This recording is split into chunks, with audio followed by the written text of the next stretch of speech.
I gotta do something first. Oh, he's got to do some. Okay, shameless plug or no shameless plug. Hey guys, what's up? So we didn't actually take a quarter of this, but we have some spoilers for the Infinity War that recently came out. So there will be a timer or some point that lets you know when you can skip past it if you've not seen Infinity War. But if you don't want to be spoiled, you probably do that. Skip it. Just letting you know. All right, thanks. Take one. Okay. What's up, internet? Welcome to the Final Wombat podcast of month of May. We got Jelani, Isaiah. He's got a spoon. And Collier here. Death by got spoon. Death by spoon. Have you not seen that video? What? Death by spoon. That's a video or like a movie? Death by spoon? Yeah, it's like a trailer for a movie about a horror villain. But instead of a knife or anything, he has a spoon. And he just. Oh my god. That's a very. Yes, until you die. It just keeps going. And guess what? He's got spoons for we'll do a reaction for that one. It might be a tad bit long, but it's like one of those jokes that's like it's funny, and then sometimes it goes on. It's like it's not getting it's funny anymore, and then for some reason it rebounds around and it gets funny again.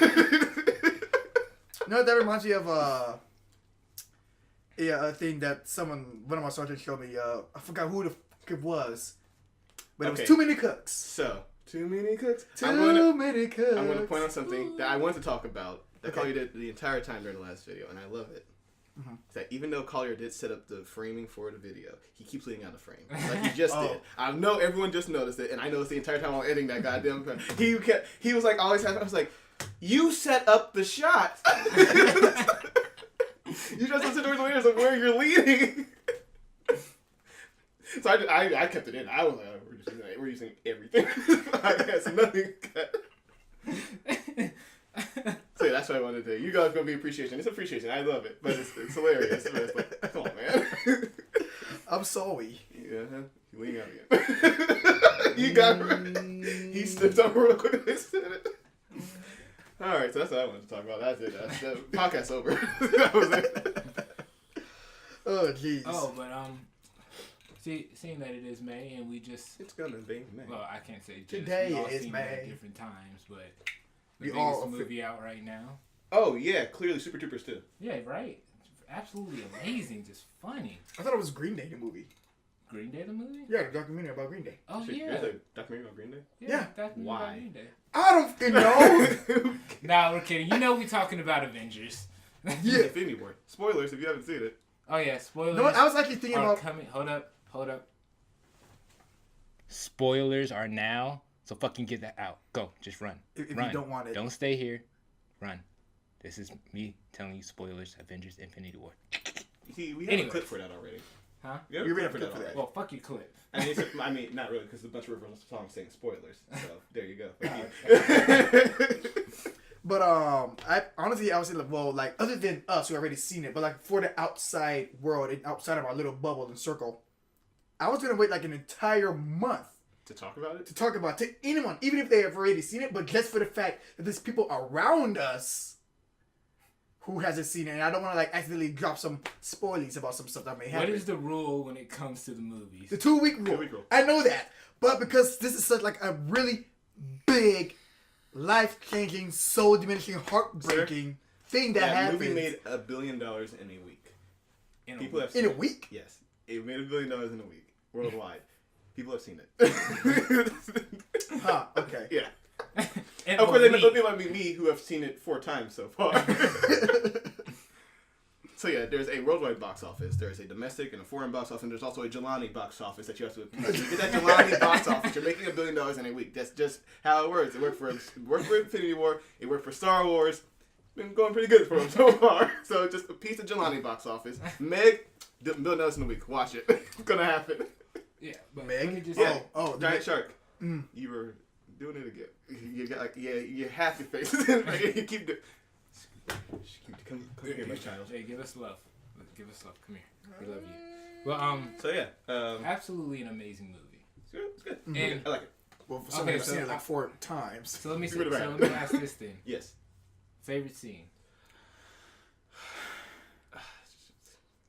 Okay, so there's the beginning of the movie, right? And when it goes to the end, all favorite scenes. A part of that movie I didn't love well, like a lot at least. Love is a strong word. I want to commit. Very, like a lot. Like, someone's a professional. No, he's still professional. Okay. I was not sure it was me. I didn't even know what I was like, shit. Just throw the blame there and look at myself. The way they start that movie, it was just Thanos kicking the shit out the Hulk. Oh my god. Oh that man. hurt Okay. my soul. Okay. So Like, that's how you do it. Oh, yesterday, Kiana pointed this out. I was sharing my stuff, my memories on Facebook, whatever. Right. yeah. And I saw it 2 years ago when I was doing the recap for Civil War. And I was like, man, Thanos should just sit in that chair. I hope it's gonna be Pretty useful later on. Pretty threatening. I got my wish. I jinxed it, and I am sorry, world. I did not mean what just happened. A whole funny thing about the whole Hulk versus Thanos thing. Me and my manager, we were talking like, hey, like who could beat Thanos? Like, well, if he gets the Infinity Gauntlet, no one. But while he does it, he interrupts with like, can the Hulk take him down? Like, well, the Hulk is a raging meatball of rage and strength. I don't know Thanos' physical strength or capabilities. Attributes. We do know he's big. But I know now. He's big and he's quick somehow. I don't know. Okay, so check this out. Yeah. Right now there's 2 different Thanoses and 2 different Hulks. You have the MCU Hulk and you have the comic book Hulk. Yeah. All right. The MCU Hulk is not able to beat Thanos. No. Okay. Yeah, that has been confirmed. That has been confirmed. We saw. Yeah, he got his ass beat. Saw real quick. But Yeah. Oh no! Let him have his fun. In the comic book, they go toe to toe, but in the end, Thanos does win. Just because. Yeah, the gauntlet. No, he just has. Oh, he doesn't have the gauntlet at all. No, Shit. No stone. No stone. He is able to go toe to toe with the Hulk and overpower them. But I'm pretty sure his fight lasts like. Yeah, but it was more than what they did. It was Listen, they had a movie to get to. Like, Yeah. gotta go. Yeah. It was more than that. Like We gotta kill Heimdall and Loki these next 2 scenes. Let's go. But it's like to me that's the only scene I if you're gonna do that, kind of like push it on to later and then like have them actually like brawl it out. And I feel like they kind of just fucking just in it real quick and just like but I understand because but I like the it's rest like of the movie. What it did was like it made the Hulk scared, and it's like you've never seen seen that Hulk before. Never seen the Hulk scared. Like the Hulkbuster, he fought Thor. He wasn't feeling the fear then, and then Thanos came on the scene. It's like no. like, he was trying to give it his all when he was trying to save him. And it's like it's not working. It's like the other time he was just playing around. This time it's like he's serious and like nah. And I thought they did that so well. Yeah. Oh yeah. Like you see the green is coming up. It is It's just like it's not working. Like, Hulk, I really need you to get out here. Come on, buddy.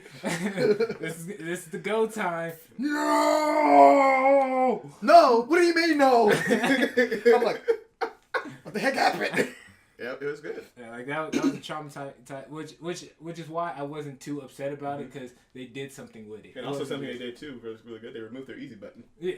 Yeah. It was like, just send the Hulk. Yeah. Just send the Hulk. The Hulk is scared. He is peeing in his mind. Okay, but my favorite scene, honestly, is the Gamora death. So, she said, the one you love was like, fuck, yeah. Like, there's a reason there are 3 people in this scene. It's like, shit, I'm gonna have to narrate it. The other 2 are there for a reason. Yeah. And Listen, Zoe Saldana, I mean, she's been good in the Guardians of the Galaxy.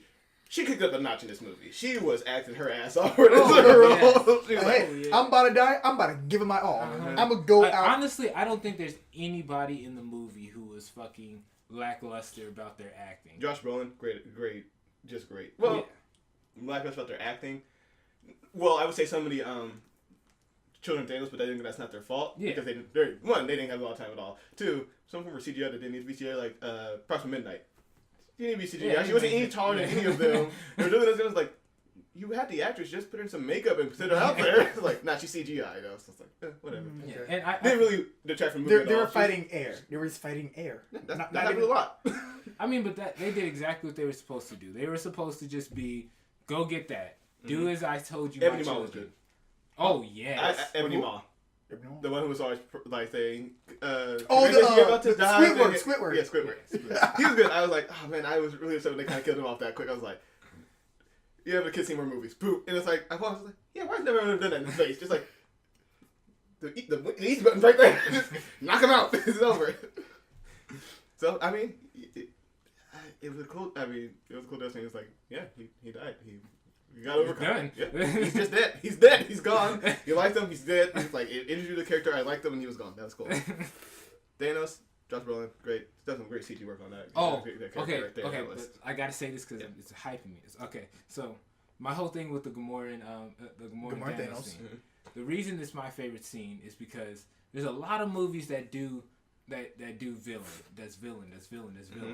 And that scene makes you sympathize and see the villain from his perspective. Mm-hmm. And I was like, this scene is your movie right here. I don't give a shit about everything else in the movie. This right here is your movie right here. You know, it probably could have been renamed to Thanos, the movie. Yeah. Infinity Stone Scavenger Hunt or something. Yeah, something like that. Because that scene right there, it's just, even with the CG, with the makeup and CGI and everything, you see the impactness, mm-hmm. you see how he's reacting, you see the toss, like how it feels, the music stopped. A good use of slow-mo, actually. Yeah. So it's not like an action scene, so it's like, no, it's just a painful drag on while he's going to kill someone he loves. And it's like, that's a good use of that's a good use of slow-mo. Mm-hmm. It's not really done like that normally. It's about like, it's cheaper. It's like, use it, do it for the action scene. Maybe just look at it all. But it's like, this one is like, I don't want to look at it. Yeah. Stop. and they made you feel that moment. Also, a good return for Red Skull. That was just like, if you had told me to guess Red Skull's in this movie, I was like, I couldn't have guessed that. I thought we were done seeing Red Skull. It was Hugo Weaving coming back to play the role, but it's like, it still look good. Yeah. It still looks great. I'm like, it's him! The guy! And that is just a crazy way to do it. Yeah. Like, he's like... And which weird, that didn't we get all. No one knew Red Skull was going to be in this movie. Yeah. And it was like such a far callback. Mm-hmm. Like that's Captain America: The First Avenger. Yeah. You guys saying he got shot into space and he didn't die. It was like, but we hadn't seen him again. It was like, maybe he did just die. Maybe we like, see him again. Like nobody knows where he is. We found him. He's been guarding the Soul Stone. Just been watching. Yep. Like he has everything. Like he is right there, right for the taking. But he can't get it. He can't sacrifice anything that he loves. Doesn't love anything. He is actually the one thing that Gamora thought that Thanos was. Like, you don't love anything. Oh. Okay, I did talk to one person at work about like that whole Thanos and Gamora. She said like, yeah, I was like really torn apart about that because I loved her in Guardians of the Galaxies 1 and 2. So that really tore me apart. Like really? It wasn't Spider-Man? Because that's what did it for me. I mean, Spider-Man happened so later on in the movie. Like some point early. That's midway to the movie that happened. And also like some people like Loki. Rough 5 first. I was so broken up. That's about how Loki. They came in know they meant business. They beat the shit out the Hulk. They killed Hymno. They killed Loki. They're like, we mean business. Yeah. Okay, but I did catch in my 4th viewing of this movie. So when they said they killed half the Asgardians, because I watched the Ragnarok before and then watched this movie. So that ship is a little bit longer, and you can see part of the ship floating away. Assumedly, that's what the rest of the Asgardians said, which means Valkyrie and Korg are probably still alive on that ship. Okay. I know you're wondering, like, where's Valkyrie? What the fuck happened to Valkyrie? You introduced her and and then she's just gone. I was like, is she dead? Don't die. No. I'm like, love, Tessa Thompson, you need to be in these movies more. They finally figured out Thor with you with it, and then it's just like, nah. But anyways, back to what I was saying about the whole Thanos and Gamora. Mm-hmm. He was saying like it's like the first time was pretty much what we all agree upon. From Gamora's view, Thanos is just like this tyrant that loves nothing. Like he's a monster. Yeah, just a monster. Like you just conquer, you come, you take. Yeah, he's a self-justifying asshole. He goes and just kills half population because he's like it will bring balance. But he's like, no, he really does believe it. He really does. Yeah, like he's still crazy. No. Thanos still crazy. Still a bad person. Yeah, still because he's doing the right thing. He's doing the right thing. Because you know what. He wants the Infinity Stone to, just get rid of half the population of the universe. Because they're running out of resources on their planet. Hey, how about you make some more resources? Reality stuff. You have reality. We have reality. Yeah. Change reality. Look at this. No. I thought about that before I saw that post on Facebook. I'm like, yes! Okay. Yes! Now here's my thing with that. Yeah. Here's my thing with that. Because after I read that post, I was like, that's not a good idea. And I'll tell you why. Oh, because I can keep doing the same thing. Huh? I said personally because I keep doing the same thing. It's like teaching a fisherman how to fish as opposed to they're just giving him the fish. That's what I thought. Like because, okay, well, half people are gone, so they're going to cling on to life more desperately, like Gamora's planned, and people probably distribute more evenly. So, yeah, that's what I figured was his right psychologically. They didn't go into like counteracting his argument about it. Right. But. Which I honestly, because there is one there inside the comics, I think somebody from the Illuminati, I don't remember who it was, somebody from the Illuminati pretty much asked, the Illuminati is a assembly of all the smartest people in the world. So it's basically, it's the Illuminati. Did they call it the Illuminati in the comics? Yes. It's called the Illuminati. Crazy, right? But so it's Hank Pym, Reed Richards, yeah. Tony Stark.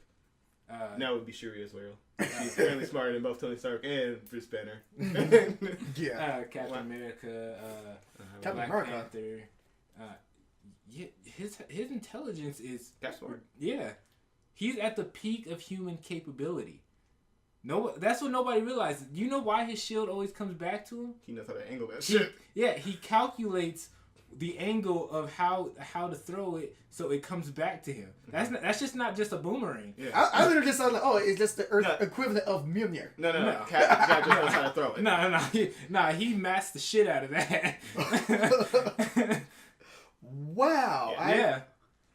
I need to watch that Death Battle again to see like why that. I just thought like, well, it's just for the sake of it coming back. Yeah, no. But I'm pretty sure they explain it in freaking Yeah, Death they Battle, do. like They do. Captain America versus Batman. I'm pretty sure they explain that. They break that down like he is at the peak of human capability. Like whatever. I mean, you not see when he came out that machine in First Avenger? Fucking. Whew. If you weren't rock hard, you were a liar. Okay, it's not even a sexual thing. It's just acknowledging the alpha male in the room. Shout out to Screen Junkies for that one. I heard that in their Captain America roast. I laughed. It was like, let me tell you, man. His biceps, his abs in that first movie. I think that's the biggest criticism that's ever been for this movie. He hasn't had a lot of other shirtless scenes. Oh, okay. But I mean, his biceps definitely, especially in Civil War. His definition is abs in the First Avenger. That's like that was peak Chris Evans. Right? Yeah, like abs and like this. I'm like, damn. Yeah, the best. Like, everything right. Mm-hmm. But love you. damn it, I If you lost. watch this. Completely lost my train of thought. Captain America, smart guy. Oh yeah. Yeah, Okay, so- so Illuminati. so DJ NJ. So the Illuminati assembled, and I don't remember who asked him, but somebody challenged him on that thought, and he kind of went into some detail, but then he was just like, "How the fuck am I explaining myself to you?" Yeah. like bitch, I have this. Mm-hmm. You don't matter to me anymore. I'm God. You're bitch. Let's go. So, but I wish they would have taken that kind of concept and put it into the movie. Like that would have been a very good thing. But also, it's like once again. A lot of movie in this one. Yeah, very long movie. It was a lot. There's going to be actually. They had to cut in this movie. Was the sad thing. There was like actually going to be like more backstory to Thanos. Like, I would have loved planet, but the movie already is at 2 hours and 40 minutes. Yeah. So they can't use like. Hey, how long? We Was gotta not have the credits in this movie. how long was King Kong? Peter Jackson's King Kong. Yeah. Like 3 hours, and there are also deleted scenes in that movie. I don't know how, but you know what? I will say, don't take a page out of King Kong's book because that movie will put you to sleep. That movie, it goes on way too long. Okay. So for a movie as big as The Avengers, I would not mind. Oh, I wouldn't. There's no. If the movie was 4 hours, I'm like, hey, that is Ryan 4 Coogler had a hours. 4-hour cut of Black Panther. I was like, fuck yes, put me in this world. Yeah, right? But I think company financially, I mean, 240 was a risk. They were like, that, we're not sure how much money this movie is going to make. It's like, making $1 billion, like, that, thank Lord. People, because a 2 hour 40-minute movie, that's a long time. That's at least one bathroom break if you're initiated. What? At least bathroom break. At least one. Yeah. Like, when I went, my sister had to go, my mom had to go. My mom had to go twice, right? Like, she went there, and it was like, and then it was like, oh, my sister asked me, like, lean over, it's like, I have to go to the bathroom, is there any more important? It was like a minute before the Gamora scene. I was like, you might want to wait. just wait a few minutes. But she did go, but that means she missed, like, when Black Panther and Shuri came on the scene. It's like, unfortunately, some characters didn't get a lot of time, but also, there are like 40 people in this movie, so it's not gonna go. And this is why I said I'm not mad at a lot of the stuff they did in the movie because it's understandable. There's a lot of big stars in this. Peter Dinklage. Yeah, Peter Dinklage. Oh my god, I lost my shit. I lost my shit. As a giant dwarf, it's like I was like, like that. I was like, just that was great. And you know what? If it wasn't for Game of Thrones, I would not have got that.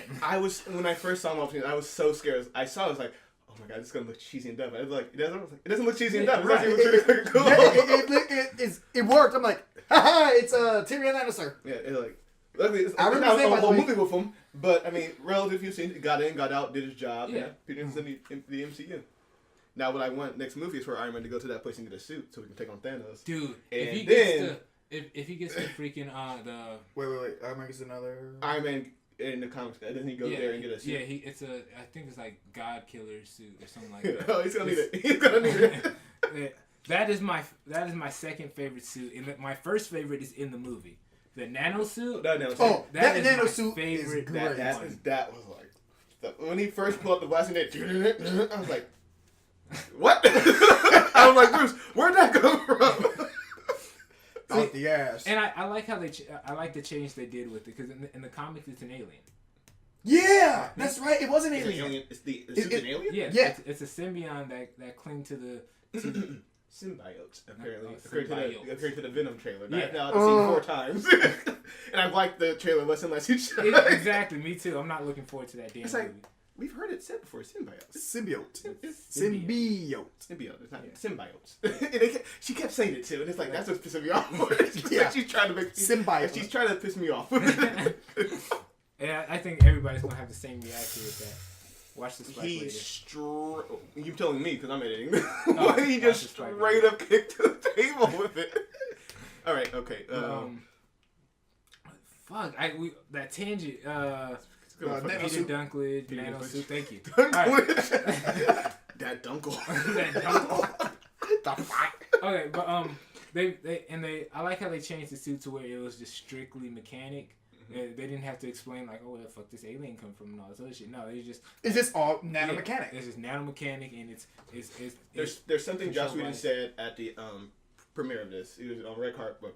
Yeah, it was red carpet. It wasn't purple. That was Black Panther. The red carpet for Infinity War, and they were telling was like, how do they know? It's like because Kevin Feige and the writers, they know what to leave on the page and what to take from it, and that's a very important thing. Yeah. You need, because I'm gonna be honest with you, comics. There's a lot of dumb shit. There's a a lot of dumb shit. One of those things being Clone Thor. Don't like him. He's stupid. But anyway. Wait, what? Clone Thor? Okay, Yeah, so- so he started clone Thor. So And He cloned a god? yeah. No, okay, no. So for Civil War, there is Thor was off planet. Okay. And he needed to create the semblance that the Avengers were still together. Right. So he made a robotic Thor, Oh, okay. but it was programmed wrong. So it always went too far. Likely. Why don't you just scroll up to close it? Why'd you answer the call? I was actually trying to do that, and I did it the wrong way. But good job, Donut. But Hey, what's that noise? it went too far during Civil War and Killed killed someone. Giant Man. Yeah, and that's when they all said like, "Whoa, Whoa. whoa, okay, guys, we weren't trying to go that far. What happened?" Well, okay. Yeah. So he basically just created Ultron and Thor skin. But no reason why they don't do it again. It's just like you've already had him create a crazy robot. We don't need another one for this. So that's why that happened. And yeah, Tony though, he stays creating crazy robots. It's like stop doing it. Didn't he explain it like in Iron Man 3 that it was just like he just couldn't stop doing it for like it was just his thing? Or That whatever? was the suits, and he explained that in Civil War. He can't stop because he doesn't want to stop. But in Iron Man 3, he's when he kept creating suits because he was trying to protect them. It's like just suits for days. They're like suits to just do random things. It's like with thing to hold up something if it was falling. Luckily that came into the movie. It holds it up. It's not the hold buster. It just holds things up. That's all it does. There's no weapons. It just there we go. but then that's actually taken from the comic, which I love how they did because that was based off the whole freaking 80s era of Tony Stark getting his drunken addiction. Demon in a bottle. Yeah, demon in a bottle, and stuff like that. And in order to basically shift his addiction, I want to say, he started working on stuff. Like to get him to kick that off. So he could stop focusing on whatever else, and just like, I'm just going to put that energy into this, and that's how he did. Just a lot of suits. There was, I think he had I think it was 1,000. 143. Do not quote me on that, internet. I'm not 100% sure, but he had too many goddamn suits. he had a whole thing of suits. Like he was going down thing. You could just see suit. Yikes! Yeah. So like someone's garage full of Ferraris, it would just be suits for Tony Stark. Pretty much. And then he have a garage for Ferraris right next to him. Oh, okay, geez. so one of the things that did happen was, Tony's vision did kind of come true. It wasn't the original Avengers, but in those he said, I saw my friends die. Right. And, yeah. And even the scene where he was holding his hand and stuff, that was back from... That was 2015. Yeah, 2015. Yeah. I mean, they already knew they were setting up for Infinity War. Yeah, I know, but it was like exactly like his hand was scarred and messed up, and he's holding it, and he's like on the ground and shit. I'm just like, everything that they've been setting up, foreshadowing, everything has came to pass, and that's what I love. Yeah. Even freaking Red Skull, like we were saying, he was a callback in that's phase 1. The first Avengers, that's phase 1. That's 2011, 2010, I want to say. I mean, like, okay, here's the thing. Like, Marvel, they're putting together a puzzle, one piece at a time. I believe this puzzle is still not finished. It is probably like close to being halfway done, but they're still putting pieces together right now. I don't think it's going to stop. As long as it's going to make money, it's probably not going to stop. I mean, the Marvel Studios so far, this year they've made over $2 billion. Just with these 2 movies alone. Jeez. And overall, Marvel Studios has made $15 billion. Shit, how much Disney's getting from that? Yeah, that's probably half. They own them, so they're getting all technically. It's there, so it's like, they get it and they distribute it amongst them. Like, you guys have some of this. It's fine. It's our money though. And here's something I'm loving right now is that for years comic book fans have been saying, I would love to see movies of my favorite stuff done right. See? And even though it's not exactly the comic, just like the Infinity what's it called, travel to. No, I'm saying like Marvel. Oh yeah, they're the ones who's doing it right. Yeah, and even though it's not like it's straight ripped, not always straight ripped from the comics, it's stuff. At least for this MCU. God damn it! I'm sorry, fuckers.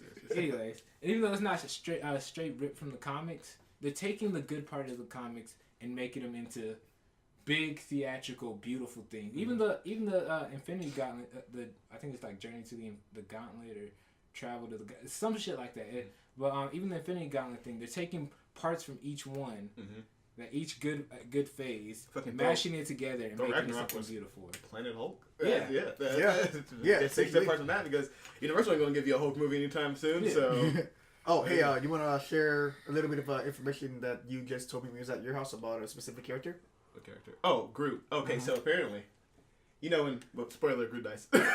Right? Again. Oh. No, this Groot dies. It's a new Groot. Yeah. But yeah, so apparently, James Gunn, who came in and wrote stuff for Guardians, because, it's a very unique style of Guardians, and it's not kind of the style that the Russos already had. I mean, they wrote comedy, but they don't write Guardians comedy. Right. So, came, helped out, and apparently what Groot said to Rocket when he was dying, and I am Groot, and he was fading away, he's saying Dad. Yeah. How do you know that? He speaks Groot. It's an elective. What do you mean? When I seen every I am Groot thing that he said, I went on the internet and looked up all of that shit. Really? Everything. It's on there because they tell them what the line is supposed to be, and then they deliver it as I am Groot. Yeah. Well, Vin Diesel does, and then this wasn't Vin Diesel. This one was it? It was a different guy. It was a different guy. Yeah, I was like, how's that feel? He got shafted from Infinity War. Yeah. Because he was Baby Groot, but they just filtered his voice. Yeah. But this one's like, nah, we're not gonna do that. Just get a good guy for Groot. I'm pretty sure he was probably in another movie. But yeah, it's like, oh yeah, cool, because that scene wasn't sad enough already. Thanks. I needed that. Like, I needed that little bit extra. And here's another. Now my 5th time watching is gonna be much more sad. Now, here's another thing though. Did you guys know that it wasn't Groot being reborn? Oh yeah, this is a totally different Groot. Yeah. Okay. Yeah, already aware. Yeah, when the first one came out, James Gunn had said that, but it kind of just got washed on the wayside. People didn't pick that up. So like Guardians 2 came up, and he went on a tirade on Twitter just saying everything about the universe, and it like people were questioning like what was that thing Rocket had when he was repairing the ship? It was like like did he build that? Like no, it's a very expensive thing, but you have to have a lot of prestige to use it too. So Rocket's very smart and knows how to use it, but it's very expensive, so they don't have a lot of it. And that's nowhere in the movie. He's just spraying the ship back together.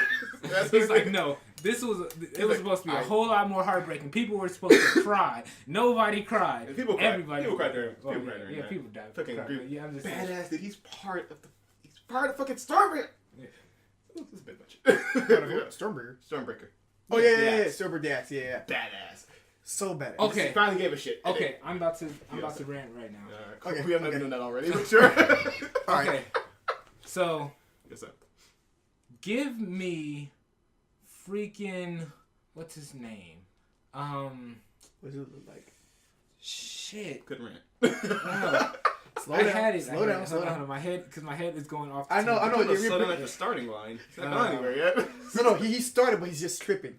Like there's hurdles. He's He stalled out. Yeah. Well, I was like.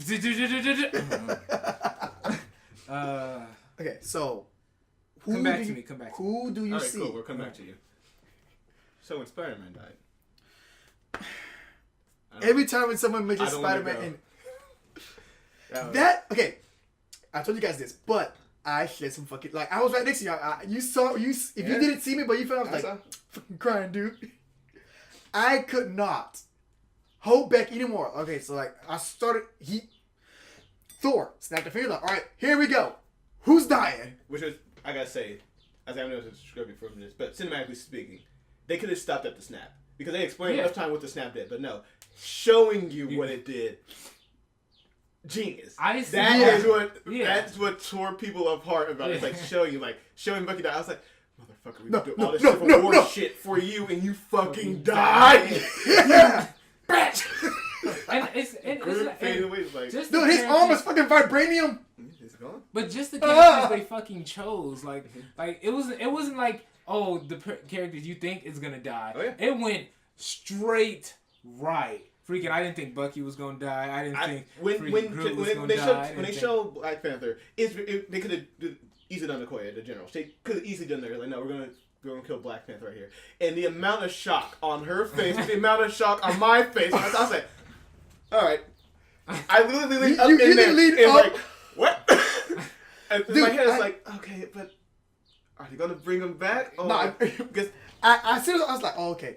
He's not getting a sequel. Jelani's moving. He might leave. I need to grab him. I saw you move. So I'm about to walk up the goddamn theater. It was so much. Like, hey, you can't leave. So I'm suffering. You're gonna suffer with me. It was so much at one time. Wait, who was the first one? Who was the first one to dissolve? Get it? What? Who was the first one? It was Bucky. It was Bucky. You said Steve, and Steve turns to him, and he just falls, and it was, and he goes over like, oh fuck. Then you see all the warriors dissolve, and then you see Black Panther. Then there's Groot. No, and War Machine. No, War Machine was white. No, Falcon. Falcon. That's what it was. Yeah. He's looking for him. Oh, man. He's right after Black Panther because you can hear her yelling in the background. Like, what? Yeah, she's going absolutely nuts. Wait, is Shuri gone too? Don't know. Location unknown. Last time you saw her, she was being attacked by the other guy, but she lived through that attack. We just don't know if she lived through the snap. Okay, Yeah. Fuck, it's killing me now. Hold on. My phone. And then so flash over. They literally killed all the Guardians except all for the Rocket Guardians and except for Nebula. They are the only Guardians left. dude. Doctor Strange gone. Yeah. Parker gone. Like, here's the thing. People are saying they're going to bring back, like, maybe they'll sacrifice because the only ones left during that were the original Avengers. Yeah. So We're might back be to phase one. trade off to. I mean, it's kind of weird that I don't want them to do it. It's like, you know what? Stick with your guns on this one for real quick. I mean, I would love a Black Panther too, but it's like, but if you make death, at some point you gotta make death mean something. Yeah. I mean, they could do like easy, like, oh, everything before the snap is not reversible. So Gamora, Loki, Heimdall, all them dead. Oh, and Vision, of course. Die twice. Like back to back. It wasn't like Dragon Ball Z. You got to live for a few more years. No, he it's got. like She had his. Beta Ray left. Bill. Oh, you could ask me who Stormbreaker. Huh? You could just ask me who Stormbreaker. I know, but I was trying to remember. You I was did- really trying to remember. I was like, I really wanted to remember. Wait, Beta Ray Bill. He's the one Beta who has a Okay. Stormbreaker in the comics. Okay, Storm. so sorry to cut you guys off real quick, but I have to get this out. I mean, it's All good. right. We just like Stop. Here you go. Okay. You guys need to really stop teasing Beta Ray Bill. You guys had him in fucking Ragnarok. You gave Thor his weapon, even named it his weapon, and you still have not showed Beta Ray Bill. Give me something, even if it's like a in-cut scene where he sees Beta Ray Bill. Give him his own movie, something. Bring Beta Ray Bill into the universe. Beta Ray Where Bill is is he in one Thor guy. Ragnarok? Huh? Where is he in Thor Ragnarok? He's on the statue. Oh, that's right. He's one of Yeah, he's one of the he's one of champions. the champions. Yeah. Well, I mean, if the whole because remember the whole killer when he fought, so Well, that guy's probably dead. Then. no. Beta Ray Bill was a previous champion, but How do you become a new champion? well, hold on. I'm about to explain something though. Okay. But he had an arc in Sakaar. You did? He had an arc in Sakaar in the comics. Oh, So that's why that's why he was up there, but he escaped Sakaar. okay. In So- the comics, at least. In the We have comic no movies. clue. Yeah, but In it. it's killing me because Beta Ray Bill is such a good character and he gets no love really. It's fine. Like he's the only other person that was truly worthy of Thor's hammer. And apparently, well, Vision. Huh? Like I said, truly worthy. That's because he's a robot. He's part Vision. Oh. He's part Thor. Yeah, part Thor. Yeah. So he's worthy. Huh, well, shut up. Anyway, I said truly worthy. Anyway, so It's Thor. but, shut apparently up. so is Hela. Apparently. Hmm? It's apparently so is Hela. I don't know. That's more because she's more powerful than him. But is she? wait, who? Because Hela? The female Hulk? I mean, female Thor? No, the freaking her sister. God Oh, is the a sister. death. This is. Yeah, Oh, God is okay. death, Yeah. Oh, oh my bad. You're right. And Jane Foster. Yeah. But that's in the comics. Yeah. The new. because she's not in the MCU. Yeah. They broke up. Wait, broke up. Yeah, that's an easy way to say, hey, she didn't want to come back for this movie. That's what that was. But I really want to see Beta Ray Bill get some justice because a lot of people don't even know about him, and he's a really good, well fleshed out character, and yeah, they give us these Easter eggs that's like really good, and diehard fans like myself will get them, or like Jelani who sees shit. Right. But I know where Thurman came from, but if you told me to name Barry Bill out of a lineup, I couldn't do it. yeah. I don't give a shit about the Thor comics. I'm sorry. I like Thor, but I'm like in the movie, like the comics, I don't like them. Yeah, but Beta Ray Bill is one of the good things of Thor's comics. Mhm. That's why they keep Beta Ray Bill's in the background. He's wielding Stormbreaker. See, instead and of all the that Warriors other 3, it stuff. should have been Thor and Beta Ray Bill. Yeah, that's how I feel. Sif and the Warriors 3. Yeah, Because, fuck. I can't like I can't tell you the names if you ask me. Only one I know But is again, Girl in Sif. my life and my family's right now, I still couldn't tell you what the Warriors 3's names were. The only one They I know named is them all Lady in there. Sif. Lady Sif's not the Warriors 3. It's Lady Sif and the Warriors 3. Oh. Yeah, remember there's the guy who kind of looks like Glenn Lee from Lord of the Rings. Right. There's Zachary Levi, his name? I don't know. Chuck. Uh, Yeah, there you go. And the Asian guy with the the mace, Asian guy. Yeah. who had barely any lines in. You know Was what? just All there. 3 of them. In 2, they just kind of like just put him on a different planet. Yeah. Yeah, just kind of he was there. Had nothing to do still. And then they just killed them all. So. Yeah. And it wasn't even an emotional kill. Nobody gave a fuck. Yeah, that's what I'm saying. You don't give a fuck. Why get rid of them? They're Yeah. not doing anything. Just go. Yeah. Just But shoot. I'm gonna go a little bit tangent about Thor Ragnarok because I was watching the cinema since for it. It's like, they're kind of right about this. For some reason, the Ragnarok part of Thor Ragnarok was kind of like a side quest in an RPG that you kind of would do if you had time for, but you really didn't care about it. But yeah, it's like everything I cared about was going on with Thor and Sakaar, which is really strange for me to say in a Thor movie. But every time they flash back to Hela, like especially on my repeat viewing, it's like, let's get through this. She's not doing much. Her and Scourge, why is Scourge around? She doesn't need him. She's literally killed hundreds of people. She doesn't need an executioner. It's So he can have some mom do something right at the end of the movie. Yeah. But guess what? I don't give a shit still. But I will say, Tessa Thompson loading up that gun to go. It's probably the sexiest thing I've ever seen in my life. I'm sorry. I give you that. Tiny woman, giant ass gun. Something's hot about that. What it is. Anywho, back to Infinity War, where she was not in at all. It's a shame. I demand justice for Valkyrie. God,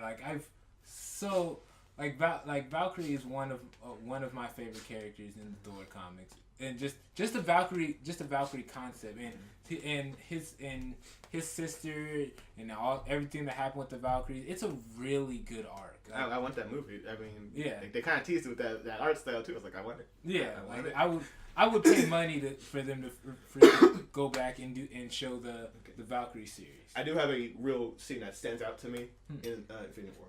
Mm-hmm. After Thor gets Stormbreaker and he comes into Wakanda, through the Bifrost. Yeah. Because he said, rumor has it he can even do the Bifrost. I was like, oh, because he's definitely getting nerve now. He's like, we got to get this quick, guys. Let's go. And then that happens, and then the Avengers thing comes in, and it's a great moment there. Right. It's a strong moment. But I did want them to do it one last time. I wanted it so bad.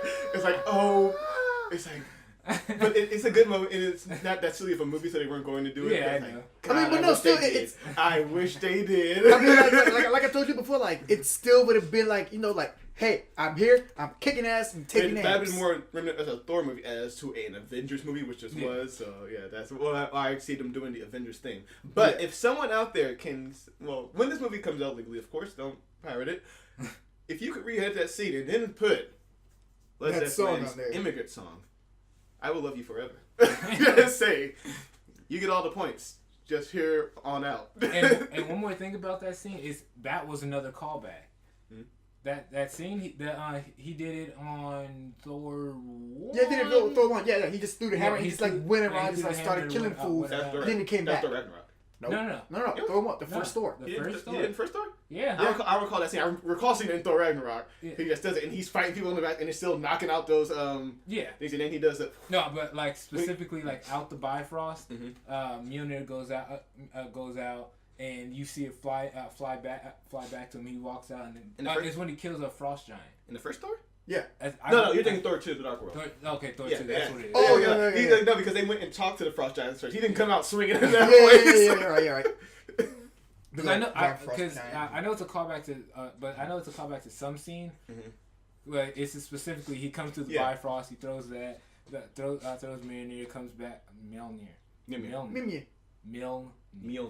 Thank you. Right. He throws Mjolnir and catches it back. That's his story thing. And that's one thing I liked about that scene. It was like, oh, it's a callback. It's a callback. Perfectly balanced, like all things should. Okay, so when they showed the knife, they had the flashback of the knife and everything. Did you think that was the Soul Stone? Yes. Because they were focused on it for a long time. I was like, is that the Soul Stone? Yeah. I leaned over to Collier. I was like, is that the Soul Stone? And then Steven Lee was like, that's a lot. I don't know. Apparently it wasn't. He goes, goddamn. I was like, that would have been some shit if she had the Soul Stone. I mean, they did that look when he mentioned the Soul Stone, and they look at the Gamora. It's like, she knows where that goddamn thing is. So like, well, then they did. I was like, well, it's not Wakanda then. She knows where this goddamn thing is. Speaking of which, I don't know where that place was. What? I can't. I watched the movie. I still do not know say that name. What place? Where the Soul Stone was. Where the Soul Stone was. I'm not sure if that was made up for the movie or not. Well, I'm not sure if that was actually a place it's not or if nowhere. that was that inside the Soul Stone. No. Oh wait. You mean the vision that he had at the end of the movie? No. I know the vision at the end of the movie is him in the Soul Stone. Yeah. But I'm saying when he went to that planet and met Red Skull. Yeah. Yeah, that planet. Was that planet like the Soul Stone? Like that's where the Soul Stone was. Planet itself the Soul Stone? Yeah. No, because he wakes up back on the planet. He's just in a puddle of water there. In the water, he's seen around like in the dunes, but they don't really focus on it until he's in the water. And so like kind of like, where'd the water come from? Yeah. If you on second viewing, you see like, oh, there's water around. Okay. I don't know. It's just it's one of those things that I feel like every other Soul Stone had its big kind of. Oh my God! It's the power. It's the this and that. Listen, at that point, he wasn't feeling it. All right, he already went through a powerful moment for him. You know what? Inconsequential to what I just had to go through. Every time he put it on, he's like that. He's powering up. That time I was like, Let's go. This shit happened. It's probably the most painful thing that you have to go through to get any I stuff. like that the movie does. The overall theme is sacrifice. It's like, what are you willing to sacrifice? Like, the heroes are willing to sacrifice things. Like, real talk. They listen to Tony at the beginning of the movie. We gotta get rid of the time stone. The movie's solved. Yeah. You beat Thanos already. That's They've it. been sworn to protect the stone. Like, well, Yeah, but guess it's what? You either also the sort of stone protect or reality. the fate of the race, the rest of the Reality is about universe. to make a huge left turn, so you need to. And even with the Vision yeah. also comes same thought because Bart turns out we have to destroy this thing. Like, no, just get out of his head, then destroy it. It's like, or we can do this now and get rid of this thing. And he's like, they don't want to do it. They're not willing to sacrifice it. Can't trade lives. You know, Cap sacrificed himself to save millions of people. But the Vision was like, you've done it too. Like, he's like, well, he had a choice. Like, no, Cap had a choice. He chose to do so. Yeah. He could have just stayed on that ship. He would have been fine. All right. But he chose to put himself. I feel he deals with the world before himself. What's that saying? The needs The of the one. the needs of the many outweigh the needs of the few. There you go. The what? The needs of the many outweigh the needs of the few. Spock. Ah, okay. No, I mean like, you guys are heroes. If it's me versus everyone else in reality. I mean, yeah, but the thing is, it's like it's asking a loved one to do it too. Yeah. Yeah, that's the part because like if it was asking Cap or someone to do it, I'm sure if they would do it, but it wouldn't have been like as emotional as having Wanda do it because that's where her powers come from. So that's why they're so similar. Which is that's the reason that she can do it because they cut their power. They're powered by the same source. Okay, I got you. And one thing I was just like, Thanos, you're fucked up. He's like, he's just waiting. He's just like, yeah, go through this moment, feel it. He feel was it just all. walking to it. He very calm, very stoic, just going through it. He went through all the Avengers on Earth. Just get out of my way, please. Move. He didn't kill any of them. He just got all of them out the way. He was like, I don't need to kill you right now. Yeah, I need to kill that one guy because he got it right here. That's about it. You guys come later. This is my goal. God damn it. What did I say? He quite literally phased the whole crew and then put them in the mountains. Move. Yeah. And just let Wanda think she was doing something. Just like, you're not going to stop. Just, okay, go ahead. Yeah. Go ahead. Go through this moment. I want you to. Feel this moment. All right, now I'm bringing him back to life. And I'm going to rip this thing out of his head. Now he's dead. Yeah. Now he's dead for real. Yeah, now you can't get him back now. According to Masters of MCU, the writer said anybody who wasn't in the snap ain't coming back. He ain't coming back, y'all. Allegedly. We don't know. You want we Vision? don't know there yet. We will not know until next year. You want Vision? Next okay, year. here he is. Okay, so let me go. So let's move on to like. Let me see your predictions for the next couple movies. Next couple of movies. Well, here's the thing, right? After watching Infinity War, I gave two shits about anything else that wasn't Avengers next one coming out. Anything super like that week I didn't watch My Hero Academia. I just skipped that week. I was not doing it. I don't care. Deadpool 2, like I don't know how you maybe I don't care about Deadpool coming out anymore. At least Ant-Man and the Wasp, I don't give a fuck. I care for Deadpool more than Ant-Man and the Wasp. I do too, but I don't give a fuck about Ant-Man and the Wasp. Well, there is a new Ant-Man and Wasp trailer. Maybe that will entice us to actually probably give a shit. A little bit more. It probably won't, unless it's showing people fading away in the trailer. Which I'm pretty sure it didn't because it came out like the Monday Infinity War came out. It's not coming out. Okay. If it ends and one of them fades away at the end, that'd be awesome. That's what I'm saying. That's my prediction. Because the thing is, apparently they're saying that Ant-Man and the Wasp takes place before Infinity War. Yeah. So if it ends at the same point, like the snap, and then like in the end credit scene, because you don't want to take a moment they had in the movie. Right. Like in credit scene, one of like maybe Hank Pym or who's the Michael Pena's character. Michael Pena's character, the one's always telling the stories, real weird. If they do that to him. You mean the old guy who created the suit? No, that's Hank Pym. I said Michael Pena's character. I know who Hank Pym is. You were talking about his friend. Hank Pym. I thought the Ant-Man was a Hank Pym. No, that's He's the one who also created the suit. No, Hank Pym created the suit and was the original Ant-Man. Scott Lang. Scott Lang. Okay, so Scott Lang Paul is Rudd. I'm talking about Michael Pena, his friend, the one who told the stories. You know? The Mexican dude. I forgot his name. Yeah. I was trying to avoid saying that, but yes, the Mexican. I don't think so. That's how you're around. Right? I forgot his name. That's what his name was. Oh, if they do that to him, I'm gonna be so sad. Dude, they need to bring that scene into that movie. Like, okay, so here's you the know thing, how right? I'm saying that? Right? Edgar Wright's not writing this movie, so it's not gonna happen. Oh, wow. That's an Edgar Wright-ism. I mean, you know it. But here's the thing about it. But the whole reason that he's not coming back for it is because he's trying to. No, he's in Ant-Man and the Wasp. Huh? No, I mean, but not writing it. Oh, Edgar Wright? Yeah. Oh yeah, the reason he's not writing it because they fired him from Ant-Man. Yeah, He's like, he wanted to do something different. And he's like, nah. Yeah, and it's because, honestly, to me, it's because he was trying to, because Ant-Man and Wasp. Oh, yeah. I mean, Ant-Man is a good movie, but it's not. It's Tiny Iron Man. Yeah, it's not. I mean, Edgar Wright said it in an interview. He's like, it became clear to me down the line that I was interested in making an Ant-Man movie, but they weren't interested in making an Edgar Wright movie. Right. So that's where the differences came on. They had to split ways because he wanted to do something different with it, but couldn't. So some of the stuff remains in the script, like the storytelling, which is a very it's like that is Edgar Wright, hands down. They might try to copy it, but we'll see how that does. We'll see how it does. Maybe they'll do well. I'm entering with my hopes for it because you know what? See, I don't like Ant-Man. It's not like I don't know. It's not Suicide Squad, so I'm good. It's like it's not like I said. It's not bad. It just didn't hit the mark. If the worst you get is in your universe is Thor: The Dark World, you're doing pretty good. Yeah. You're great. What if Edgar Wright were to do Thor: The Dark World? Would he actually make it a whole? No one could have saved that movie. No one could have saved that movie. There's no coming back from that movie. It had no like real holding and it just. I don't even remember that movie very much. I just remember like, well, it's a thing that exists. There's not a person I met that did not say that they don't remember that they remember everything about that movie. I remember. Ether. I remember Ether, the cloud of red stuff, someone doing something bad, something happens in London, Loki pretends to die again, and that doesn't get old. Not this time though. And they made sure that you heard the net crack. Yeah. They made sure that we knew that they said it twice in that movie. Yeah. Like, I think it's gone for real this time. Yeah. No more resurrections. Like, all right, got it, movie. Thanks.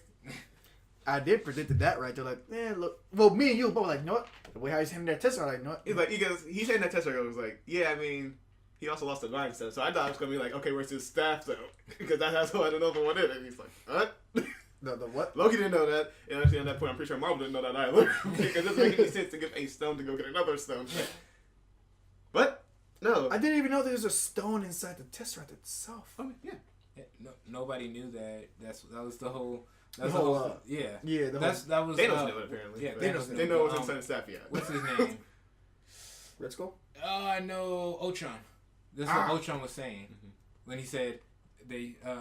These mortals have like no ideas what the true power within these things. That's why they only scratch the surface and never think to look within. He was talking about vibranium, giving it to Captain America, but also talking about the staff. Yeah, had the Mind Stone in it. Yeah. Yeah. Vision never really. Okay, so Vision had the Mind Stone in his head, and the Mind Stone allows you to take control of people's minds and do stuff. The Mind Stone does so much more than that. Yeah, there's a lot. Yeah, there's a lot of stuff that it does. The Mind Stone is literally ability over the mind. So it's not just taking control. It's not just. It's basically being able to do. I believe we talked about this in the last podcast. I believe we talked about this. Huh? It sounds all familiar. I think we talked about this in the last podcast. What? It's possible. Yes. I think we were talking. We were talking. Yeah, we were going through them, talking about which one of them did. Yeah. You didn't see that. But I was like, well, I don't remember Vision using any of the powers or he shot a beam. Huh? He shot a beam out of his head. Yeah. Well, yeah. He phased through stuff. Yeah, but as far as taking control of minds, like Loki did with the scepter when the he just didn't do it. Doesn't mean he can't. He can do it in the comics. I mean, who do you really have to take control of? Yeah. Well, he could have taken control of Wanda to convince her to you're kill right. the stone. That is something you do to someone you love. That is exactly what you do. You take control of their minds, Collier. All right, now let's pretend he's a hero, and that's what you don't do. Who else is he doing that to? He ain't gonna do it to Ultron and the robots. That's the only other people he fought. I could have did it in Civil War. He could have, but he didn't do a lot in Civil War. I'm not sure. I'm gonna say right now, even though I don't complain that much about the movie, I don't think the Russos know how to shoot Vision. They didn't. Watching Civil War, he doesn't do a lot in that fight. Yeah. He just kind of disappears. There, the whole run forward thing. Right. Mm-hmm. He does destroy the tower, and after he phases through Ant-Man, he does knock Ant-Man over for a little bit. But besides that, he didn't do anything else in that fight. And disabled War Machine. causing the delay. Whoops. That too. But you know what? I wasn't counting that because He that was friendly fire. That was not intended for his side. Also, we went over the should have died thing too. Yeah, we went over that. Guys, a thruster needs to be a glider. Well, Fine. And there's a lot to unpack in the MCU, and that's what I love about it. Because even while we've seen all these movies probably 4 or 5 times, except for Avengers, I've only seen it once. The first Avengers? No, the Which new one? one. Okay. Yeah, I've actually only seen it once. Yeah, I want to see it more times. I want to see it like maybe like one more time. No, I want to see it like 10 more times. That shit was too dope. But there's still so much to unpack, even from Put that those on the reviews. Blu-ray. That shit was too dope. How long do you think it'll take before like actual DVD it would just like phase out and it just be like Blu-ray standard? For me, it's already happened, so I don't know.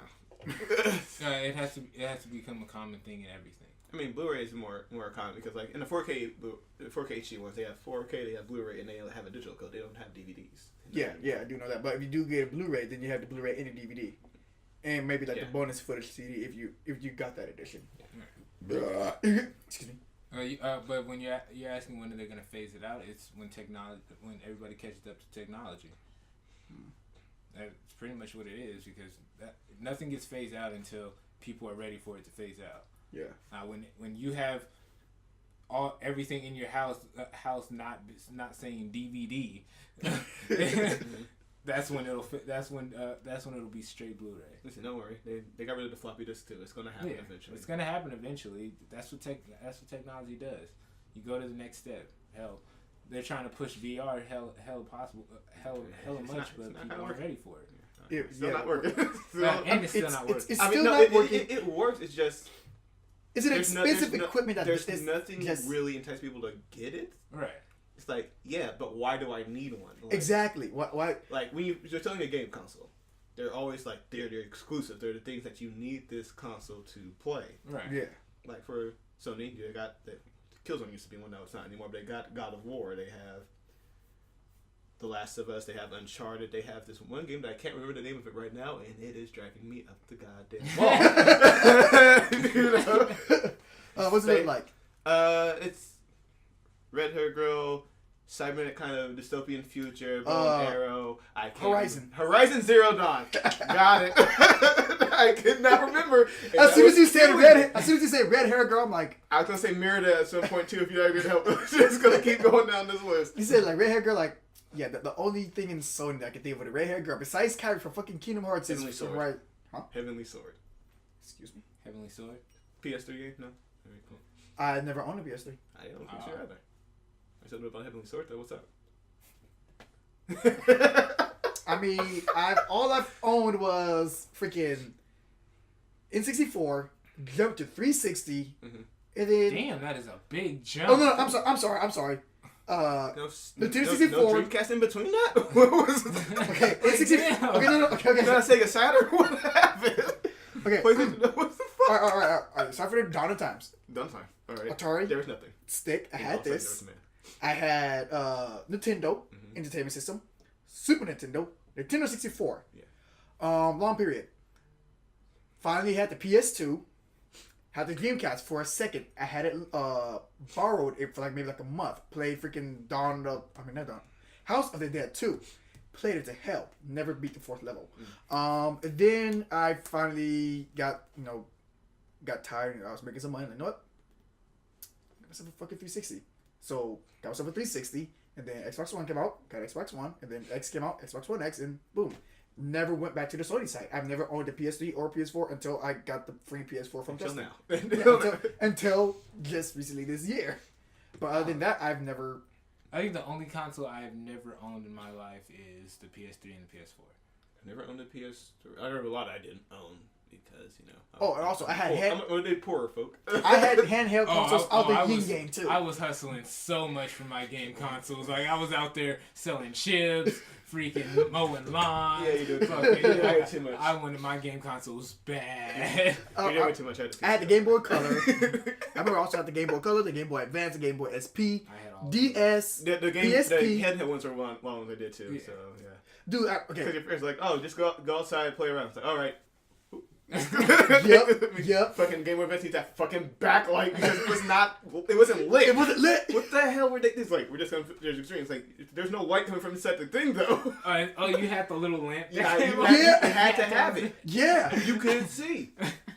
And also that just drained the battery power of your freaking Game Yeah. Boy. Yeah. It lasted only like 45 minutes. Like, I got Man, 45 you minutes made to that complete fucking this 45 mission. minutes. Sir, I had rechargeable batteries on standby. I was just out. Dude, at the time, rechargeable batteries were like the greatest thing ever. It's like, I don't have to beg my mom to go and buy some more batteries, or just like try to be like a little sneaky kid and like try to swap out the old batteries from the remote. The switch just went out. They won't know. It's fine. No, Maybe that they could. all the batteries look the same anyways. All Duracells. Everyone tried the same thing too. It's like, oh, just put them if they're dead. Just put them in the freezer. They work. They don't work. That's they're dead. I did all those things. Yeah, we did all of them. Wait, did what? You would put the You double put A the batteries batteries in the freezer. If you say. Why? People said because it would Yeah, charge them yeah, back. charge It's like them back, because yeah. I was like, oh no, it's just overheated. If you put them in the freezer and cool them down a little bit, then it will work a little bit longer. It doesn't work. It's not how power works. Aren't you supposed to just store these things in like in a certain temperature range, not freaking negative were 32? kids. We were children. We did a lot of dumb things. All right.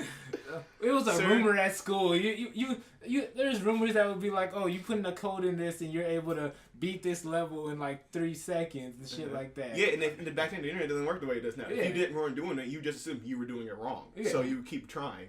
Yeah. Dude, you remember our makeshift cheats that we had for our games? Cheat sheets. Freaking Grand Theft Auto, what was it, 3? Grand Theft Auto 3 for the PS2. I had like when you wrote them down. you Yeah. wrote them Yeah. down, and then you do them so many times to the point like, I got this. All my Yeah. no one else is left alone, Boom, left unlimited alone. bullets, unlimited money, Always no.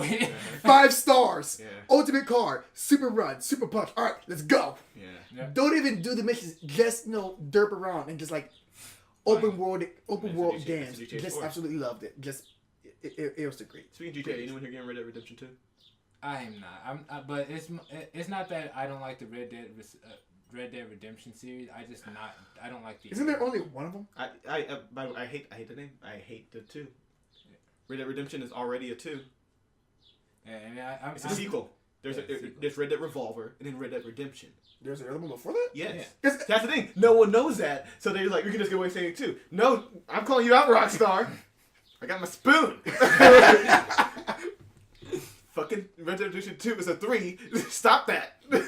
It's Fuck just, it. Skyrim 2. Let's do it. Why not? What do we care anymore? People call Skyrim whatever. People don't know the other games for them. No one remembers Morrowind or Oblivion, but you should probably remember those. But Shivering Isles. No one remembers. I remember Oblivion, but like I Had can't. Sir Patrick There's Stewart. so much. There's so many games that do that. Freaking the Red Alert series does it. Red Alert. Yeah, the one we used to play in Back in Nia? back in there. Was it like Command and Conquer? Yeah, Command and Conquer. Command and Conquer Red Alert. Red Alert. Yeah. Yeah. I remember- Generals and all that. Good times. I remember the first time I actually played Command and Conquer. Like, come on, just let's play. All right, fine, fuck it. I can't remember who the hell I was playing. I think I was playing against Justin. He was like, pretty on par, like on you guys' level. And I just learned No, that. it wasn't. No, it wasn't. No, he wasn't. Oh, okay. So, Not on so, that level. Not even a little. so that probably was a reason why you guys matched me up with him, and which was the reason why I just freaking trampled over his ass within the first 15 minutes of the game. Like, oh, so this is how it works. So if I just build up, like, over here, just like build up money and whatnot, I could afford the carpet bomb, and now just decimate his entire troops, and I win. Yeah. First time playing, I'm like, oh, this is pretty fun. But then I just never picked up the game again. That's one game I do miss. It was just You guys played that game so religiously. Yeah, every Yeah, they had that fucking piece because we had a contest going. Okay, he had me in chess. He always had me in chess. Yeah. To this day, it's still beat him. Wait, He can't. wait. I cannot beat him. Justin beats you in No, chess? No, him. Oh, he It's- beats everybody in chess. he can't It's win. He 55. can't win. It's 55 losses, 16 ties and 1 unofficial win. Unofficial? Yes. How is it unofficial? Because he let me win. I had to go. So I was like, all right, let's wrap this thing up, boys. Wait. Like, you mean you had to go? Like, your parents were here to pick you up from school? Like, okay, no. I think I had to go somewhere with. Wait, the other one. We'll go on it later. No name drops here. Yeah. Okay. Yeah. I had places to be. Yeah, he had places to go. But I have 1 unofficial win. That is the only time I won. And in Command and Conquer, it was 34. Wait, how do you remember these numbers? It drives me crazy. Keeps him up at night. Yeah. It was 34-32. He was up by 2 in Command and Conquer. In Civil War, it's... You mean Civilization? Civilization. You beat me in Revolution once. I beat you in Revolution once, and I've gotten this close to beating you in freaking Civilization 5. Civilization 5. It takes so long. It took so long. We still have that file there, by the way. It's still sitting there. I was like, wait, you guys actually have a battle on standby? Yeah. You can do that? In Civilization 5, you can save the game and then leave because those games take a while. Yeah. If you want to do a full game, it's going to be like days. Maybe a day. It's like an 8-hour trip. You know, it depends on which speed you set on because there's speeds like marathon setting where like you're in for the long haul. But the reason I always enjoy playing games with Jelani is that he's just as competitive as I am. He won't let me win unless he has to. and he knows I'm the same way. He's like, why don't you just quit? I was like, why don't you just quit? And I'm just like, fuck that. It's all going downhill. Just leave. I mean, it's fun to play against Jelani, but like he's a hard hitting dude. He's got everything up in here. Except for fucking Killer Instinct, where he just button smash and just happens to win. I don't know how to play Killer Instinct for the life of me. I tried to learn this weekend too. I was just like, no, I don't need to. I'll just keep doing this. It works. Me, I know how the attacks work. I can't tell you for the life of me. That's what kills me too, because I know so much about Killer Instinct. Every character has their own playstyle. Okay, so if you do like this, I mean, like freaking Glacier, he's a ranger. Right. From a distance, use the environments. Freaking Jago, he's a brawler. You gotta be up close. Right. When he uses how do Kuchuki think of whatever that thing is. Freaking Shadow Jago is, I think he's mixed. He's mixed range and close range. Yeah, he can teleport too. So that's the thing. Yeah, and he can teleport. So that was too. I just accidentally was like, how did he do that? I just kept going. He just keeps going. But his forte is like sitting down strategy games, Civilization, chess, all the other games that you have to challenge him on. That's what he excels at, and I will never challenge him on any of that Never. Something at least that we're like on par with, like okay, no, not Killer Instinct. I know better to challenge him on that. But Tekken, that's a pretty fun game because like, at least right now in Halo 5, you challenge me, you probably win because I've not played Halo 5 in a very long time. No, guarantee I'll still lose because I am good online if I'm not playing with my friends.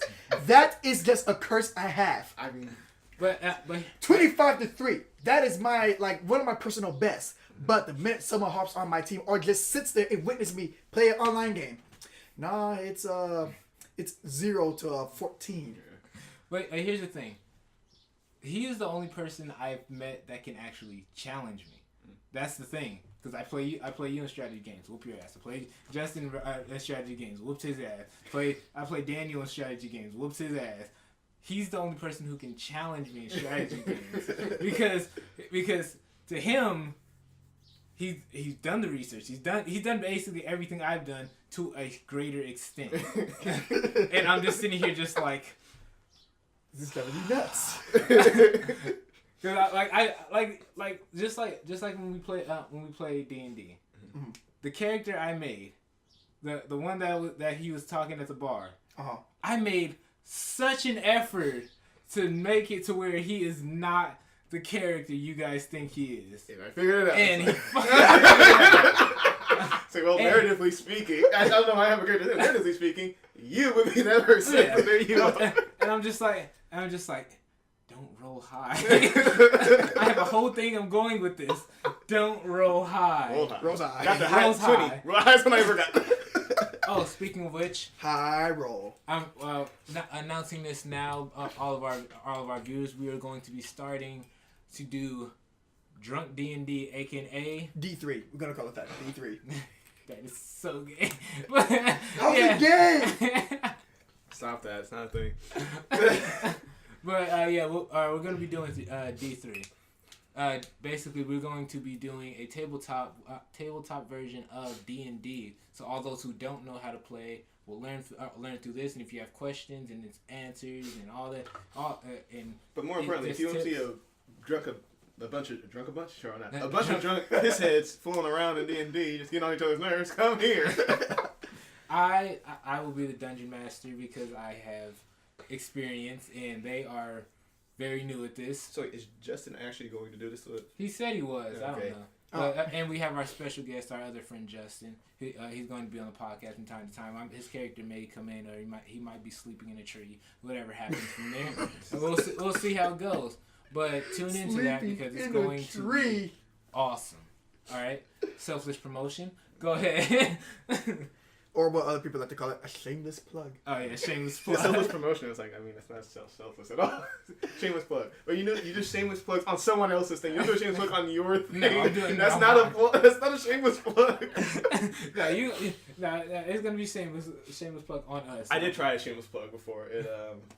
When I went on the Nerd Sinners podcast, but that episode to come out because all shit broke loose when, the problems I was having with the editing into their being fucking broke. And they came to this episode. I was like, God damn, I like that podcast. Dude. Nerd Sinners, check it out. It's on iTunes. It's not going still, but so that means you can go listen to it like in a weekend. Just listen to some of the episodes. They're pretty good.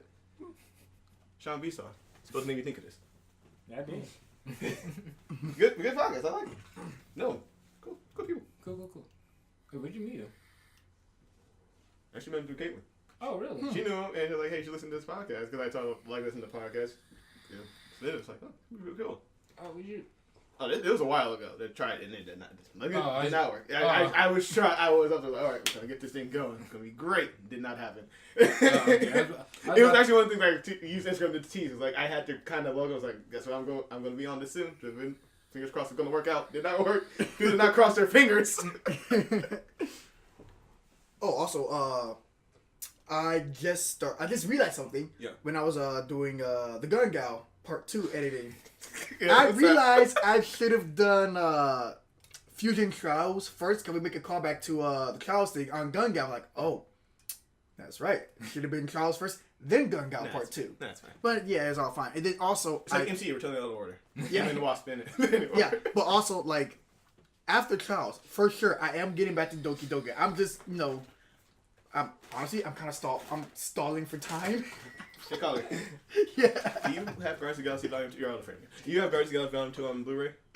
I do not. Alright, cool. So I'm going to give you this little thing, because you always complain about you need stuff for your wall. So I have a Guardians of the Galaxy Volume 2 poster for you. Alright? Here you go. Everyone? Oh, that is ballers. Wait, girl. Wait. What is this? Oh, that is amazing. What? Huh? I mean, all I know is him. Who's a? What is this? You seeing this? That's the poster that's in the They're the Guardians of the Galaxy in France. And what? Yeah. I just know him. Who's that, Collier? Okay, I know him too. I know these two. Who are they? Name them. That's the dad. That's the Star-Lord. Huh? He's so confused, and I love it. Mine. So yeah, there you go. That's for your wall. You're welcome, buddy. Wait. Wait. There's only two of the. Wait a minute. I'm about to get this cherry shot going. That's Gamora. Yeah, that's Mantis. There you go. There you go. Okay, He's seeing okay. it now. There you go. He's Oh, seeing it. okay. So it's the cast. Somebody. Nebula. Yep, there you go. Karen Gillan. It's the cast, but like funkified. Yeah. Let me get the. Oh, so but okay. I put it in my bag for some reason. Taking the spoon home with me. This is my spoon now. Okay, then where's there he is, Drax. The what's his name? The actor. I just looked his name up because Mom was talking about him. Cause like she was like they was like doing a whole. Dave Bautista. Yes, Batista. I love that last name. The name's so badass. Wrestler. Yeah, I didn't know that. Yeah. I'm like, hey, do you know that one of the characters in the Avengers is a wrestler? I'm like, Well, ex-wrestler. He Excuse doesn't me? wrestle anymore.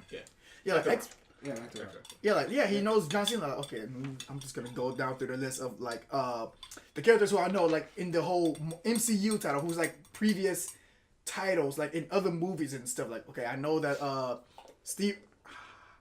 Chris Evans also played Fireboy from the Fantastic Snore. Okay, we're gonna stop this right now.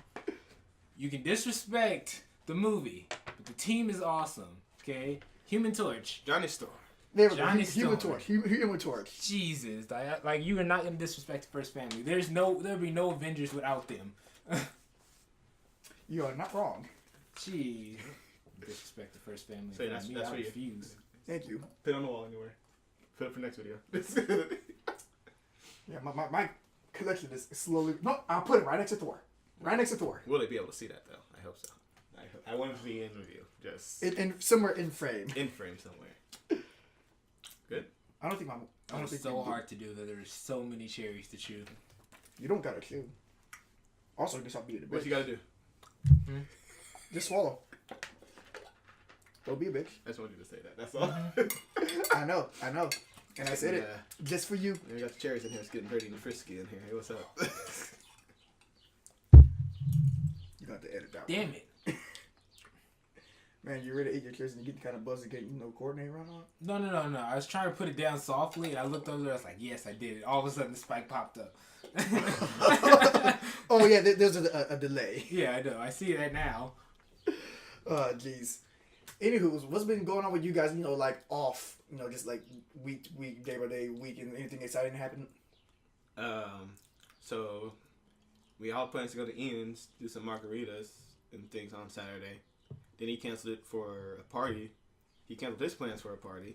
So I just went with Justin and spent the weekend at his house, and that was a fun time. By the way, playing PUBG in a room with someone else playing PUBG, better experience, much better experience. Really? Playing, great time. Oh yeah, it was a very good time. And this bitch. No, We finally got all four online at the same time, and this bitch doesn't want to play PUBG anymore. You know what? I do have to apologize for my saltiness back then. You were being real salty. I sent you 120 invites. Why do you know that number? Did you count each time you pressed? Yes. Jeez, you have nothing better to do than just like send me 120 and I count. was waiting for Justin. I was like, I'm just gonna count them. I mean, like, wait, hold on. I think I had toasty. Yeah, here it is. I had the rest of this when I was playing PUBG. It was. Oh, so you were drunk. So what's going on? He was salty AF. I had some of this. It was like up to here. Going through PUBG, it went by really quick. And also had another beer too. I'm like, no, I can't not stand this game. And also, I was having when I was gone for drill on that last weekend when I had to go on my mission and whatnot. We were just like on standby. There's nothing like being done. The guys, they're just on their phones playing PUBG. Mm-hmm. Like, yo, Bolton, join us. I'm like, no, fuck you guys. I'm not playing that. Especially not on a phone. It works well, apparently. It really does.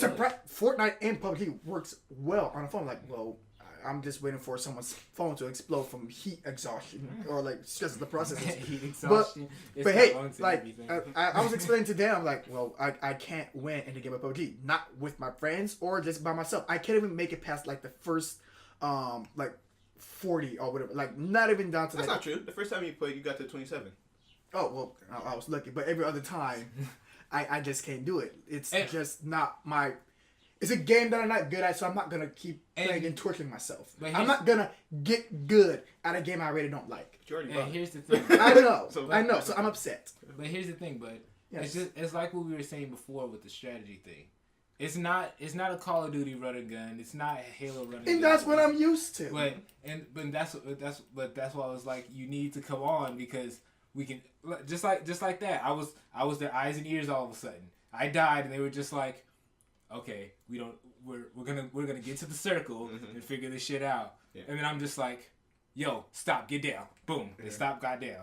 Fucking if you hit the right bumper, I think you can like move around the circle. And Jelani's sitting there like, nope, not left trigger, no, not left bumper, no, not right. You said left bumper, and I'm trying everything. It's like it's right bumper. So I was just like that. Oh, okay, so it's right bumper. Like, and right I'm spotting stuff like that, and it's different. Just even when we moved, it was not one person going into a building. It was we all going into this building because if somebody sneaks up on us, we have our other two teammates up there and just like, hey yo, this guy just snuck up on me. Oh, okay, you run downstairs and get it. Because when you're when you go separately in PUBG and all this other stuff, if you're doing squad, he has three other friends. Mm-hmm. Unless they died, he has 3 other friends. So you have to assume everybody has 3 other friends coming from somewhere. Okay. And it's a lot of strategy in the game. But every good shooter is like that. Those are my reference points to whether a shooter is good or a shooter is bad, because freaking Battlefield, freaking Overwatch, freaking PUBG, Fortnite, all those ones, they get a cult following because they're good shooters. Call of Duty used to have some strategy to it, didn't become a lot of it didn't become a lot of noise. Yeah, exactly. and you notice Call of Duty fell off. Well, Call of Duty, it feels like Call of Duty fell off, but also Call of Duty is still somehow the most popular one. Well, it's a transformer, so shooters. It's one of those shooters that you can just pick up and play. It's failing somehow. It's bigger than Battlefield's best show. That's like, what? But okay, like my gripe with PUBG is like it's not the entire feel of it itself. Like I try to adjust the settings so like it feels more like a familiar shooter. Like just the way the player moves, the way how I aim is different. I fucking missed. Okay, remember that part where I said, "Hey, someone's going to this house. I'm gonna draw fire, and you guys cover me." Well, you also did that while you were alone, not near anyone. We had to stop and heal. Yeah, I know. So okay, our health. You can see our health on your screen. You can tell I was not paying attention to that. Notice because you ran off. I'm gonna draw fire. I was like, well, because I'm trying to stay alive. So I'm thinking like, okay, so I got a shotgun. That's close quarters fire. What I'm going to do, I'm going to go to this house. I'm gonna wait behind the door. The moment they walk in, bang, they dead. I fucking missed with a fucking shotgun. I never missed with a shotgun in Halo. Yeah, I mean, it's also first person. Yeah, true. Yeah. But still, like, I could have swore like it was right there. I shot, but somehow they still lived. So I had to assume that I missed. There's something to help with that. If you double tap left trigger, you'll go into first person mode. Yeah, and you gotta hold it though, but you'll be aiming in first person. Yeah, and it's like I said before. Every good game has a strategy to it. Like Overwatch, my favorite game right now, because good game.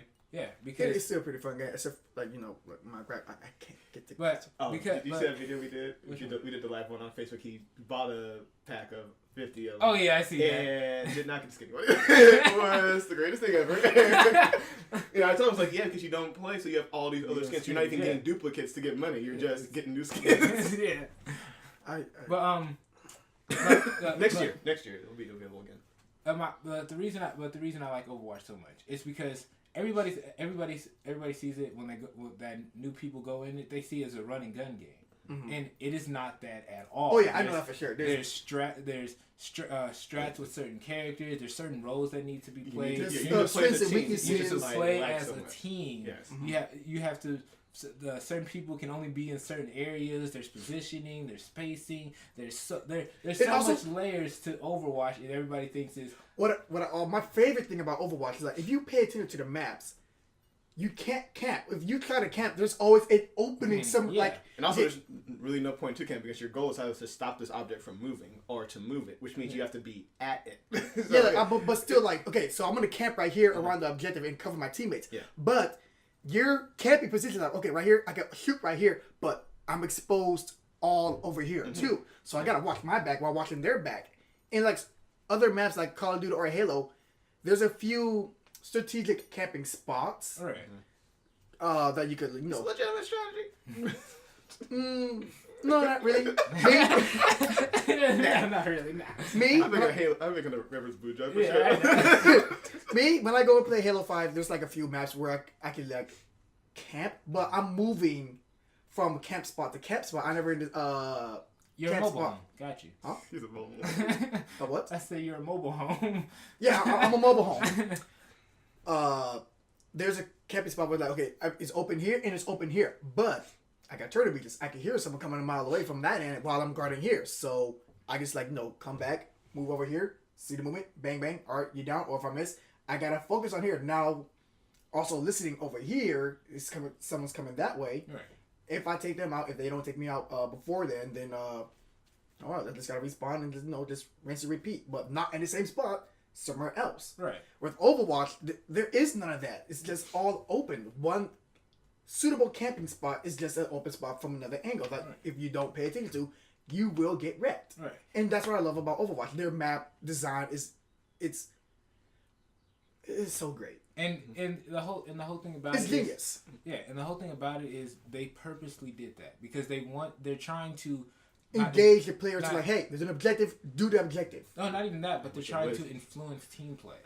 They're trying to they're trying to make people see that, oh, you can't just go out and be numero uno because you're a DPS, you're a tank, you're a healer, whatever. Mm-hmm. But if you're in that role, that means that character has a specific type of role. Like my favorite character, Roadhog.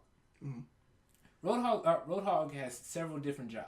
Right. He has to create space. He has to tank. He has to protect the healers. He has to give shield break. He has so many different jobs, but that's only specifically to his character. Mm-hmm. Now, if you go on the opposite of the end, Reinhardt, his job is to protect the back line. He's the front liner, and he's the guy basically that people can't get behind me, or we lose. Like he's the start of the game. Right. So and that's just two characters. Each character has a different type of role, different type of way of being played, even a different type of strategy for each way. And each one is supposed to be corresponding with different ones. Like Reaper. Reaper's job specifically is to flank the. I would say to flank the tanks. Yeah. Because Reaper will wreck your shit as a tank. Will. Get on you, then pop. Roadhog's health going down real quick.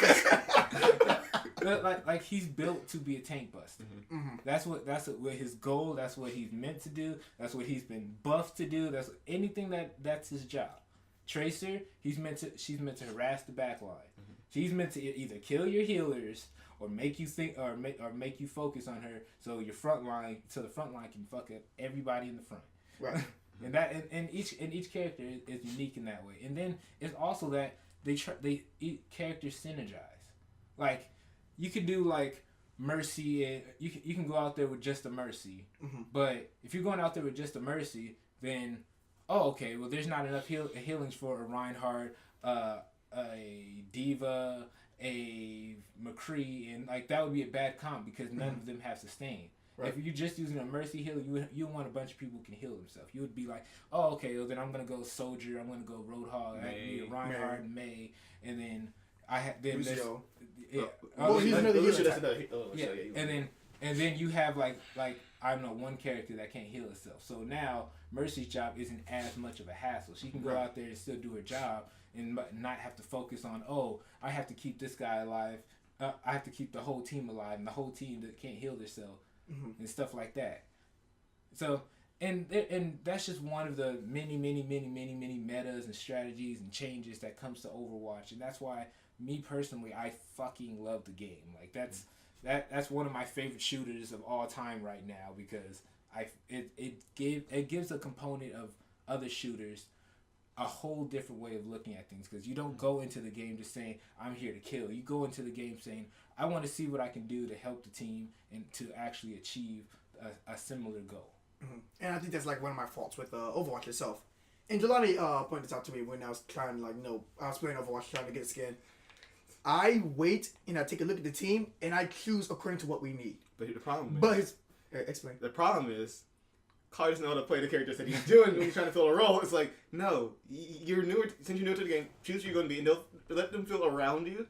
Because otherwise, it's like, well, he's going to be the character. Like, I know this character, so he doesn't know what he's doing. It's like, then don't be this person. Be like, he knows how to play May. Pick May. Yeah. Like you can play May on offense. May can still be offensively used. I mean, because at any point, regardless if you're attacking or defending, you have to hold a line so she can bust up the ice wall. She incapacitates enemies. She self-steals. And so, especially her ult. Her ult will fuck a point up. If the enemy has now taken their point, just throw that ult on that bad boy. They're scattered. They're frozen. It is great. Just do that. That's what you do. Yeah. He doesn't go for headshots when he has them frozen. That's another thing that he needs to learn to do. He's always scared to they'll miss. It's like you gotta take that risk sometime, man. You can because he'll just sit there and he'll keep freezing them. It's like that's not doing nearly as much damage. It does 10 points of damage a second. Maybe I think it might be less. Mm-hmm. that headshot you can take out 250. I used to be a whole lot better, but as of now, like I've been rusty. I haven't played Overwatch in forever, so my headshots with May not that great. But like from a distance, like shooting her icicles, pretty decent. I did pick up. I was like when he was trying to do it, I saw that he had like on arcade he had 2 wins already. I was like, give me that. I got Junkrat and went to the free for all. He's like, I would not want to come with you as a Junkrat. I was like I got real good with Junkrat. He saw me doing a double hop, just boom. Like, I didn't know you can do that. This dude's Junkrat skills, I'm like, I would hate. It's stuff like that. It's like me. I started off with just one character. I was Mercy hardcore. Yeah, he was a hardcore Mercy. I was hardcore Roadhog. You know what made me switch? I was tired of always having to heal everyone because people were ungrateful as shit. Like, you know what? I want to have fun in this game too. Me, I just with the freaking beta, going through the roster. Like, oh, cool, ninja, cowboy, archer, a soldier. Hey, who's this cute fat chick? She's cute. She's got a little bit of a. Who's this cute chubby chick? Oh, she's heavily layered because she's in the snow. He was like, why is she not mad? He's like, because snow is cold. Yeah. You're in Antarctica. It's the coldest of the snow, some might say. So she has to wrap up. I mean, I saw her and I didn't even care. I didn't even care about the rest of the roster. I'm like, I'm choosing her. She could, possibly like do some stuff and whatnot. Yeah. Like, okay, so I chose her. We're like, icicle and snowman. You know what? I think I'm just gonna stick with the cutie. Yeah. Just because she's cute. Just because she's cute. And I mean, yeah, Mercy. How dare you, sir? How dare you? Mercy's hot, but I like. Okay, no. What's the best character? Adorableness and cute stuff outweighs more than hot for me. Hey, that's why you smell like trash. You can't keep saying that she was broken. She She's was the best fucking character powered in the goddamn game. She had a res that can literally bring everybody and we had this back. argument for, and 15 other people in the game have ults that can kill everyone on the team. All right, I don't want to fucking hear it. One person can bring everyone back. 15 other people can kill the entire team. Oh no, that was my understand. No, okay. Get Diva's nuke to be like, and then we'll have something to talk about. Until then, sawed off, you prick. They made it an Nerf ability. this. Boom. Entire team dead. Heroes never die. Everyone comes back. Her ult doesn't make her. What she says doesn't make any sense anymore. She says heroes never die still, even though she says I'm flying around shooting people now. It's like why? That doesn't make sense. I mean, heroes never die. Now watch me kill you all. They didn't think it through at all. So anyway, that's this little thing that we keep arguing about. I mean, I don't play Mercy. I tried to play Mercy. When we had who was it? It was the whole little thing that they had for like the Overwatch Origins where you played as Tracer, Mercy, Reinhardt, and that's quite literally. It was Overwatch Origins. It was quite literally. Yeah. I played Mercy. I played Mercy the one time. Yeah. Turns out I was pretty decent with Reinhardt. Mm-hmm. But one time I chose Mercy, like, well, I'm just gonna heal these people now. Okay, I'm just gonna be a healer. And I learned how to play here. I'm like, okay, that's pretty decent, but it's still not my forte. And then they come out with like, oh, use all heroes. So I chose Lucio because I wanted to like learn how to be more of a support and just like stay away from Bay. Right. So I'm actually a better healer with Lucio than I am with Mercy, but I'm actually a whole lot better with Ana because she reminds me of like the whole Halo sniping thing that I'm not good at. But I'm a better sniper with Ana than I am a Halo for some damn reason. But here's the thing. But I believe a person should have at least 1 or 2 people in every category. Now me, I'm full flex. There's not a character in Overwatch that I don't know their place, how to use them, and where they're supposed to be. Just because I'm obsessed with the game. Mm-hmm. So I've learned to use every character to just about platinum level. Except You've never platinum though. I have. Uh-huh. Sure you are. Okay, I've been How was silver? I've never been silver in my life. You have. You and Frost have been both in silver before. No, I've never been silver. Are you sure? The Frost says lowest otherwise. You better talk to him about this. You better talk to your boy. Yeah, I'm not talking to your boy. The lowest I've ever gone is gold. Mm-hmm. I've never been silver before. But most seasons I'm platinum. But then most of the characters I can play to that level. Now there's a couple that I can't because I just don't have the skill level for it. Like Genji, I can't play on platinum level. I can't play Tracer on platinum level. Like there's a couple characters I can't play platinum. But most characters, to all characters, I can play platinum or at least high gold, because I like being the person who was, oh, we need this. Oh, who knows how to play? Who doesn't know how to play something? Oh, I can't play this. Oh, okay, well, fuck it, I'll do it. Just be this, take this role, and it's easier to get people to work with you if you're able to be like, yeah, I could be this. Yeah, like super flexible with like every character, and that's like the problem that I have Overwatch. I can't tell you how many times people were grateful that there was a healer in their goddamn competitive game. Immediately, just a Mercy Spear is like, oh, thank Lord, they don't have to worry about this now. And like, okay, remember when I chose Orisa? Like, hey, we need like a tank. Yeah, like, you did not know to use Orisa for the life of you. You like when he was shooting, he was like, why am I not moving? It's like, you're shooting a minigun. You need to. That slows you down. He didn't know that. I was like, that's why I was like, pick who you know how to fucking play. And then they at least held the point for a little bit. And then, like, I heard this, like, oh, like, hey, a person who was a reason went back to me. Like, what? Went back to me? Ah, fuck. We need a tank. And, like, well, see, okay, now they're giving me shit, Jelani. Like, well, someone else be the goddamn tank. Yeah, exactly. And you know, like, your May was better than your tank game. That's what I was saying. Because, like, they didn't see how bad I was with Orisa. Because you didn't get to the point. They never saw you. You would have died immediately. But I do believe in feeling. I do. But when you're capable of doing it, like it's not something that you can just pick up Overwatch and be like, okay, I'm gonna feel this role. Like I said, started off Roadhog, then I went to tank main, and I learned every tank there. Then I went to tanker support main because I love the supports and I love the tanks. Yeah, like but my weakness has always been the DPS. Because I was bad at positioning for a while, and that's the big thing with most DPS is each one has different roles, like flankers, people that are supposed to stay back, protect the front or whatever, protect the back line, or is supposed to be getting those eliminations and stuff like that. I sucked at DPS. I'm not even gonna lie, and that was like, I accept that this is my flaw. I'm gonna stick in my two roles. Who is the DPS lineup? Anyways, we got we have. Well, you mean DPS or attack? Because they're DPS is both attack and defense. Yeah. I'm guessing the assault role, the attack, the first one. So you have McCree, Soldier, Sombra, Tracer. Who am I missing? A lot. I thought Sombra was Farah.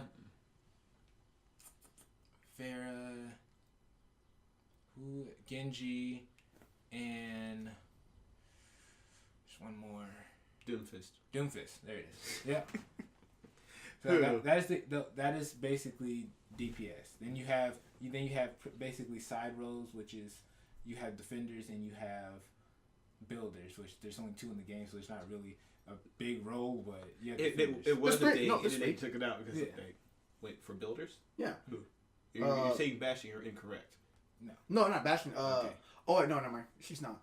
She's Symmetra. Because like Symmetra is a builder. Symmetra and Torbjorn. Yeah, Symmetra and Torbjorn. Okay. The only people who actually build stuff. Maybe it's not. She's not a builder. No, she's a defender. She just builds the wall, but that's not really DPS defense. Yeah, DPS defense. Yeah. Like Junkrat. Yeah, it took me a while. I don't know why Junkrat is, because he is clearly DPS. I know, but I mean, clearly offense. Don't know why he's defense. He lays a trap down. He's defense. That's not how that works. Yeah. He will ricochet. Well, there's one thing with Junkrat is that he has the ability to stop a push. Now, if you can get to a proper spot and they're in like a choke or something, and you just keep. Oh yeah, if you're a good Junkrat, you don't see your enemy for a not anymore. I keep telling you this. I cannot see it. I will just ricochet to the round corner since we killing people. Just diddy. I'll shoot in a general area. I'm guaranteed I'll get some splash damage on them. But and it's a whole lot of elements that they put into this game. Like they've done a phenomenal job because they've been working on it for a while. So they've done a phenomenal job, and even more is that Jeff Kaplan listens to the community. Like I don't like Jeff anymore. That's the so dude. salty about Mercy. The dude for who created Overwatch or like producer. He's the creative director for Overwatch. He's in Blizzard. Okay. But he listens to the community. He listens to people gripes. He actively changes things that fits what the community is truly seeing. And if he sees no more actually, Scattershot. It only took 2 years. oh my god, I'm so glad Scattershot. I'm sorry, what? Hanzo had this ability called Scattershot, which was... Oh yeah, with the ball and everything just got... Yeah, that's gone. Yeah, that's gone. It's gone? Yeah. Yes. Because here's what people would use it. They just aim at the floor in front of you, and apparently when you shoot it, they would all just go straight forward, so it's a whole ton of damage real quick. So that people are using it real cheaply. It's like, all right. At the floor, and it just all just go that way, Yeah, instead of like scattering. It does like it's supposed to. It does kind of scatter, but it's like a lot of it just hits you right there, so it's like... And it's not even just that. It's unreliable damage. It's like you'll get random kills. Like there's one time I was a freaking tracer and I'm blinking around and I died out of nowhere, and then I looked at the playback and it was him scattering a roadhog, but one got away, bounced around, and headshot me. Mm-hmm. The fuck? Yeah, and it was just He just freaking Captain America, you. Yeah, he just Captain America me. I don't know, and it was a lot of stuff about scatter that was a problem. So what did they replace it with then? They have a new ability called Storm Arrow. Basically, it's rapid shot. So he shoots quickly. Yeah. So or something. I'm guessing. So he gets full charge arrow at increased speed. So and I think there's 6. So he'll go up and it glows like he would be shooting the dragon. Mm-hmm. And then you can either rapid shoot it or you can do 1, 2, 3. But it's not like his regular shot where he has to like. Oh, so it's already like full charge. You just release that will. I will say them doing this stuff does kind of screw up the things they have with one like voice lines, but 2 also their character shorts, because now that scatter shot thing in there does not make any sense. Like, why is that there? Like, it was from a time long ago, from the Dark Ages. Yeah. And this, but that's what I was saying. Jeff Kaplan has done a very good job of developing a community. Was he listening when people were scrapping about Mercy's change? Okay, so there's two splits here, as you can see. There's a civil war. Yeah, when it comes to Mercy. Some people like it, some people hate it. I'm on the side that does not like it. Listen, I understand. I sometimes still play Mercy because she's still the best healer in the game by far. Yeah. Mm-hmm. More Brigitte. And also Brigitte is because Brigitte now it's is like fucking they're gonna nerf her now too. Well, then, but it's not a significant. Wait, who, Moria? Brigitte. Okay, well, what's her problem now? Okay, so because her thing is like I told you, when she hits people, she's healing around. So it's like she's healing around. Yeah, it's inspiration, but they're getting healed, and then eventually they start building up some armor too. So she has 2 abilities. One ability she shoots out and it gives you temporary armor. Okay. But the thing that people are complaining about is that her ult, when she turns on her ult, you get permanent armor. Yeah. So that permanent armor was like 250, and I think it's 250. So you climb, and you have permanent armor. Then if she does it again, it climbs. You have another 250. Yeah. Yeah, I mean, but the also thing is like, So when you heal, it just staying around hitting that long. You get 500 armor. Yeah, but y'all got a camping problem if you got that one. Yeah. but it also be like.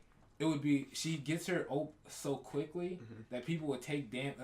I mean, because she's healing and doing damage at the same time, so she's getting 2 bonuses from building up her ult. Oh wow! Yeah. Okay. And then so people would take like damage and be like at 50 armor left, and then she inspiration it goes all the way up. And I will also say strong. That Brigitte and Reinhardt combo is mean. It is a rough one to It is mean, and I love it. I mean, because that's his squire, and apparently that works in the game too. Oh, they can both stun when they charge at people. They both have these melee attacks. It can wreck shop. It is a tank killer combo that you don't want to go against. Yeah. I've always thought that a Reinhardt and a Mercy was like, I Reinhardt and Mercy and the Bastion. That's the old one. That's old. Bunker status. Yeah. Okay. People should show Orisa anyway. Yeah. She can shoot out, and then she'll also be shooting with Bastion. It's a more reliable comp, and that's why they're trying to. People have been asking for Reinhardt to get buffed because Orisa does his job better than he does, and then because she doesn't have to hold the shield. Yeah, for one, he has a shield, and that's all he can do now. Yeah. So once his shield is up, you're there until the shield is either broken or you get close enough to actually do something. But you have to drop your shield in order to do something. And then it's also the fact that when his shield is gone, it's either you're in position to fight or you have to sit there and hide until the shit recharges. It's the whole problem that they had with the Mercy issue is that once people got their ult, she went to go hide. So you lost the healer until basically everybody died. And they do that because the game does not reward healing. They don't reward the revive. They reward more the kills than anything else. Yeah. So that's why they did it. Because gamers are this way. They're very competitive and they want to get the reward. Yeah. They see the treadmill. They think run immediately. That's what they do. Gotta get the highest number in all of it. And if you're not getting the highest number, you're wasting your time. So that's what they did. Like, we're gonna wait for a lot of people to die and do it, as opposed to just waiting. I didn't do that. If I saw the moment I see 2 people need to be revived, I'm like, all right, we're going to boost our numbers back up here. People say, no, wait for a little bit longer. It's like, no, because there's a timer that we gotta wait. And also because I'm going to die. I need people drawing fire away from me, so I'm healing you. We're going to. Because then once you die, you're way back over there. And then you guys are bitching at me like, where's the healing? It's like, the protection died. Revive those who protecting you. And this is the negative. I've said all the good about Overwatch, so I'm gonna hit you with the negatives. The community. The community is the community is the issue. Is that people are toxic. You'll have throwers. Salt. You'll have Smurfs. You'll have all the. I have heard the nightmares about the salt of Overwatch. I have never experienced it. Because you don't go into competitive. That's why. If you go into competitive, you'll find it. I never. Put Frost. I never finished. Oh yeah. I never finished any placement in competitive. No, I'm gonna try it. 10 long man. I can't do this. No, I mean I do 3 placements. They're all red anyway. No, fuck it. I'm never gonna get a green. Fuck that shit. No, I can't do it. Ain't doing it. It's not worth it. What am I gonna get out of it? I'm not gonna get the skin I'm looking for. I tell you that much. I mean, you will get it faster because you get more experience in you get way competitive. more experience in competitive. But also I just gotta die 10 times. and you're the person that will get banned. No. He's talking about the. I mean, my efforts. Not the actual competitive, but the other one they did the. Deathmatch? Yeah, not death. What's it called? It's the one you only have one life on each side. Yeah, deathmatch. No, it's not deathmatch. Yeah, they already have. No, they had competitive deathmatch. That's competitive deathmatch. That's competitive deathmatch. But the teams. Yeah, with the team. Okay, yeah. Competitive team deathmatch. No, yeah. No, I mean I'm just I could try all I want, but my team just gotta lose 10 times in total. Then I finally get what I'm looking for. But I'll get all those points. Then you'll get placed where you need to be, and you'll start learning from there. It's better to learn in competitive because you'll actually get people who actually know what the fuck they're talking about. Now you go to quick play, everybody goes to quick play to test characters, or just to play around or just not stress about competitive. Yeah. Arcade, it's loot boxes and hey, fuck it, I just want to do something. Generally, people just want to play Mayhem. They're waiting for Mayhem. Just waiting for Mayhem. Because Mayhem as Junkrat is the best thing that's ever been invented on the face of the earth. Oh yeah.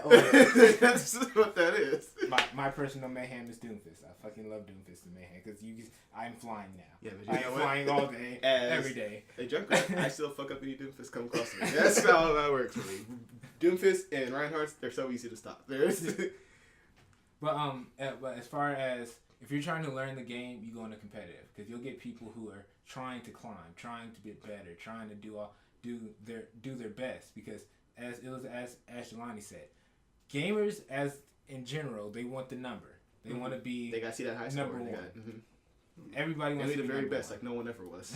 All right, that's good. So when you see that, when you start seeing your freaking SR at freaking 25, wait, what's SR? 59. What does SR stand for? Oh, you said it. You told me. Oh. I know it's a number. I don't know what it stands for. Something rank. Social rank. I don't know. I don't remember. But SR is basically, if you actually finish the competitive, when you finish the competitive, you'll get a number, and that's where you get placed. It's I think 1,000. It's bronze. 1,500 is silver. 2,000 is gold. 2,500 is platinum. 3,000 is diamond. No. Should I look these up for you? I'm pretty sure I'm right though. Should I look these up for you? Yeah, go ahead. But 3,000 is diamond. 3,500 is master, and so on and so forth. But I might be wrong about that. So, Jeez. when you finish the placement, you'll get put somewhere in this range, and that's based off your skill level. And from there, you'll start to climb. It'll be like, oh, okay. Skill rating is what it is. Skill rating. Okay. Oh, okay. Skill ratings. And now actually skill rating, and it'll put you where you need to be for right now. Now, from everybody says from platinum to lower, it's lower level. It's lower level play, and Really? Platinum? Starting at platinum? starting at platinum is lower level play. And I resent that because I'm platinum. Huh. 'Cause I thought like platinum would be like top tier. Okay. Like after gold, once you make platinum and just like everything, okay, you're like top best. No. Like gold, like okay, you're average. 2600 is diamond. 2600. I think. So wait, Because wait, it goes by okay. wait, so diamond's not even the highest? No, Here's the fucking diamond trivia. and up is high play. Okay, I got it. Bronze is anywhere between $1 and $14.99. Silver is $1,500 to $19.99. $2,000 to $24.99 is gold. Platinum is $2,500 to $2,999. I don't know why I said it like that, but I wanted to. Diamond is $3,000 to $349. Master is $3,500 to $3,999, and Grandmaster is $4,000 to $500, Okay, and so above right. that is the top 500 Yeah. in region. In the region. Yes. So is this all being accounted for just the region or like global? Okay, so Region. yeah, so there's when you get top 500, top 500, which is mostly YouTubers. That's basically the top players in your region. Now, a lot of times those YouTubers will get picked up and stuff like that, and they'll talk to Got the the esports big leagues. leagues, the esports league. Oh, yeah, Have you watched any of those matches on the? I've watched. I've so not watched many. it on the Overwatch. You went to Overwatch. And Yeah. I've not used it yet. Is it good? Oh, I forgot that it's so Overwatch good. even had this. I mean, like, Yeah, that's where the money is in a lot of first person shooters. You got to have that esports league thing going. oh jeez. I mean, like I've known about the Halo. I've watched a few of those, and I find that pretty entertaining. I don't think I can actually sit down Oh, yeah. and watch the I Overwatch. was going to come back to say this like this. Like I know, like we said, like Call of Duty, like, a lot of cheap strategies, but. Yeah. It's fun to watch. But there is strategy to it. I mean, a lot of strategies are cheap, and I will acknowledge people who play Call of Duty in esports are playing a different game. They're not playing Yeah, what they're you're saying. something on a whole This is a different type of play style entirely. I don't know what it is. I've not even come close to that. And actually that's something else. That's something else to bring up. Esports and regular community Overwatch, they're hand in hand. Now they understand the game mechanically, and they understand and they have the skill level to be in esports. But metas that you see in esports, you'll see convert over to the game. Yeah. And if dive meta was dominating the past 6 seasons, I believe, and most people hate dive because it's just basically the only way to counter dive is dive, and that's kind of what Brigitte was made to counter. You want to explain what dive was to anyone? Yeah, I was Yeah, because I'm I'm pretty sure he doesn't know that. Okay, so dive meta is basically characters with high mobility able to basically take out your back line or do a high amount of damage in order to take the point quickly. Okay. So that would be such as Winston and Tracer is a big one. So Winston and Tracer would dive the back line or jump into the back line real quick. Winston would put down his bubble and Tracer would wipe everybody, or Winston would kill people, and then they'd get out of there. And then the rest everybody else comes in and basically cleans up, and they're able to take the point quickly that way. And the only way to counter that is to have another dive meta go in, because another dive come in, because the high mobility characters are harder to hit. Right. They're harder to take out. They're harder two of the hardest characters to kill in the game is Lucio and Tracer. Right, because they're just all over the goddamn place. Yeah, because maybe a Genji if someone's really skilled with the Genji, because with the whole wall running and stuff. Yeah, but Genji can be hard counter, and that's another thing. Another big thing about Overwatch is there's counters for each character, or most characters. Genji's counter you would say would be Winston and Zarya because he can't reflect with the shooting at him. Yeah, he can't reflect beams. Yes. Yeah.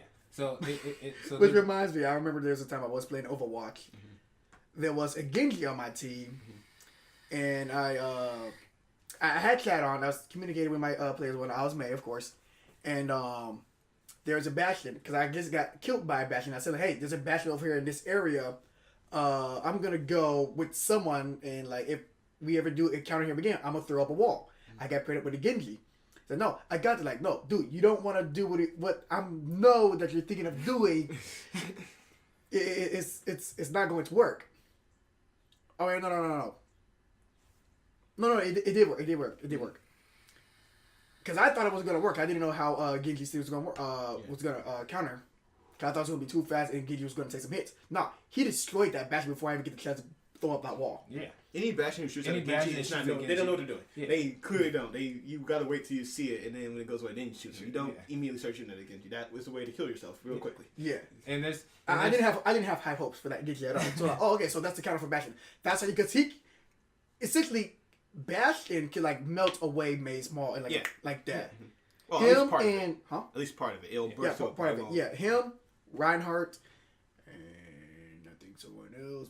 Maybe Doomfist. I haven't seen him in action, but you know, like heavier hitters, they could like definitely take out her wall. Yeah. And that's another big thing about Overwatch is knowing if you're a Mei user, knowing your counter, and just like and that goes with every other character.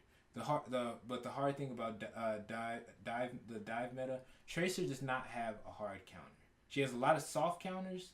She has a couple soft counters, but she doesn't have a hard counter. The only what other counters? You have Winston. You have anyone who just has average intelligence know that Tracer only travels in straight lines. Yeah, you have that's it. You have McCree as a soft counter if you can land your flashbang to get her. I mean, any person who has like if they get a headshot, like a hard headshot, like if May will take Tracer out real quick if you can land a headshot on her. Yeah. Because she only has 150 health. Yeah, and that's really yeah. Wow. But she has high mobility. She has the recall to heal. She has has a lot of stuff in her kit. But that's why they give her such low health because a good Tracer can wreck a game. They say snipers are supposed to be like we don't make her a Hanzo, but the problem is that you need to zoom in and look at them to do it, and moving a lot. So and like I said, that's another soft counter. Like she has soft counters, but there's nothing like you can bring like, oh, this person I'm bringing in to counter this Tracer. Yeah. And then even but I will say the version with average intelligence, who knows who's going in a straight line is the hard counter because if you look at that Doomfist short, he figured it out too. He's like, oh, this is how she's moving. Just put his hand out and then she's going wherever. Yeah. Tracer died in that moment. I'm kidding. She did not, but still. Doomfist knew. Yeah. It's a Doomfist hard counter. And just like my character, Roadhog. Tracer can't fuck me up. Oh yeah, if Roadhog gets a hook on her, regardless after that point, she's dead. All you gotta do is shoot. Yeah. You pull it, bam. If you can get it off quick enough, you're dead. Yeah, like I perfected going against Tracers because I know if a Tracer's in my backline, she's gonna mess things up. But it also comes down to skill. Now I've had Tracers wreck me because they were just that good. They understood that wait for the hook. All right, go in. Don't move in right now. Move the shots. Recall now. Stuff like that. Yeah. And I was just like, okay, this Tracer's fucking good. I'm gonna die. So I'm switching and stuff and stuff like that. There are counters out in the game, but you have to. But at the end of the day, it comes down to skill. Yeah. Because if I'm a good Roadhog and you're a shitty Tracer, I'm gonna wreck you. Yeah. But if you're a good Tracer and I'm a shitty Roadhog, you're gonna wreck me. And it goes with any other character. It's just some characters have an advantage on others. Yeah. Let's see. Okay, who's May's counter? May would probably be Farah because she can't. It'd be really hard for May to reach her. Yeah. Like the only thing you have is that loaded shot, and then and sniper Farah snipers and I want to say. Oh, Zarya, because I can't get through her bubble. I want to say Zarya is a soft counter. Yeah. Because you can't. Because I can't freeze her. It's just making her bubble stronger. Yeah. Right. Yeah, but if it's on cooldown, you get that freeze off. Yeah. Oh yeah. Yeah, so it's That cooldown is fucking long. and that's one bad thing about Zarya is that her cooldowns are crazy. They don't know what they're doing with that character yet. They still try. They don't even know where they finally got a good skin. It took them 2 years, but they finally got a good skin for Zarya. They still know what they're doing with that character. They got to figure it out. Well, she's specifically for slower comps, and there weren't any slow comps for the past 6 seasons. Yeah. It's now they starting to build bunker back. They're starting to bring the brawler meta back, death ball, stuff that Zarya would be good in. But dive, she wasn't good in dive. There's nothing for her to do in dive. Yeah. Also, another problem is like her ult doesn't do any damage. It only brings people together. Yeah, but there's setup ults. Yeah. And that's the big thing. That's another thing. Like no one wants to be the setup. People want to be want to get everything. They want the high number. They want the score. So people don't like things. Zarya. It's like I don't want to set up all these other people for success. I want to be one who succeeds. Exactly. No, if you can be a Zarya, you can pull people. Like if you're playing on what are those gardens? I forgot the name of it. It's that one that's the in the middle with that tower that you have to go capture. The Guardians? Something gardens. I forgot the name of it. But well, anyways, if you can get Zarya, if you get the very rare, you get the entire enemy running on the bridge, and you can do her ult off the side of it. You got to play the game right there because that's 6 environmental kills. What is her ult anyways? What she do? It's just a gravity. Gravity. It's the ball. It increases singularity and it pulls everyone towards it. Oh, that's right. Yeah. I've actually seen. Wait, I think I know what map you're talking about. Is it the one with the hole in the middle? No, that's that's another good one. No. That's another one. Okay, I've seen. You're talking about the nighttime one where the two coming from both sides. Yeah. Freaking. I want to say Volskaya. No, Volskaya Industries is the. No, that's a 2-part. Yeah. This one is just like to hold the middle and then it's like playing. Yeah. Okay, well, it's just like the little well right there. I'm going to look it up. I remember seeing a little I was watching funny vines or funny gaming moments in Overwatch, or like just good stuff. Mm-hmm. It was Zarya and May. Zarya did her ult, but I think they fucked up. But luckily May put up her wall right over the hole. And the gravity thing just hit the wall at the corner of it, and then just brought everybody in, and then the wall broke, and then it just fell. And that's what I'm saying. There's a lot of characters that can synergize, stuff like that. There's so many different types of combos like that. Like you can do Soldier 76 and Ana Nano. You have Nano Visor. Li Jing Tower. That's what Li Jing Tower. That's who's Ano Nano? Nano Visor is she has a nano boost that makes you increases. Wait. Soldier 76 and who? Ana. Thank you. Ana. Okay. Yeah, my bad. I said Ana. Ana. But she had her abilities basically increase damage, increase speed, all that stuff. Yeah. Now you giving this to somebody who has basically insta lock on with Soldier 76 ability. So yeah. There's a whole bunch of ways you can synergize. Also, people who play Soldier 76, the key is not to do it in front of the entire enemy team. You got to get behind them first. Yeah. Do that. Otherwise, you're just someone who yelled, "I have my ult," and now looking at an entire enemy team is going to be focusing on you. I mean, there's some ults that you just be wary of when you hear them. Mm-hmm. It's high noon. Fuck. Where is he? Get out. Get out. He's most behind you. Get out. And then okay, where the hell is that Jaggers coming from? I need to move. You gotta identify if it was Genji or Hanzo. Yeah, that's what you gotta figure out first. Is it Genji or was it Hanzo? Mm-hmm. Yeah. And then let's see, freaking Justice reigns from above, looking up. Where is she? Get her. Mm-hmm. Freaking. That's why you want a McCree or a soldier on your team. Hit scan. Yeah, and then let's see, fire in the hole. Where is it coming from? Where is it going? You'll hear it. If you can hear it, you're in trouble. That's what that means. Who else? Who else? All the ults. Literally every ult. If you hear it, you're like... Nerf this. Ah! Get the cover. Where's the pole? We're in the market, yeah. Alright, but I'll kind of wrap this up, though. So, best thing to say is... That's what I look for in shooters. I don't look for oh, the graphics are good, or this or that. I'm trying to see what the shooter actually is. And what it's like, graphics are a 5-minute thing. You'll notice it for the first 5 minutes, and then you will not care anymore. You'll go with the game. If the game is not fun, it does not matter how good the graphics are. Yeah, it's all about playability and the gameplay and stuff, like how it hooks you in. Mm-hmm. Me, when I'm buying a new game, I'm looking for so story mode is a must. That's the must. I'm all about the story driven stuff. Graphics, man, it can be bad or not really bad, but not horrible. Not horrible. Not like freaking Mass Effect bad. When things just like, cutscene is dude's head do a 360. So like, that's Mass Effect in general. Mass Effect. Yeah, Mass Effect is it's known for its bugs. I know, but like not like Fallout, but And then let's see, just controls, gameplay. Okay, how's it feel? Is it good? Is it too whooshy, too good? Like, can I control the character? Are the AI pretty, competent or whatnot? I find all this stuff is in story mode. All right. And then okay, let me test out and just dip my toe in multiplayer because I'm not a big fan of multiplayer because I always get my shit kicked in every single time. Unless this is the game that I actually want to learn how to play. All right. Then I'll hop into multiplayer and I'll stick to it.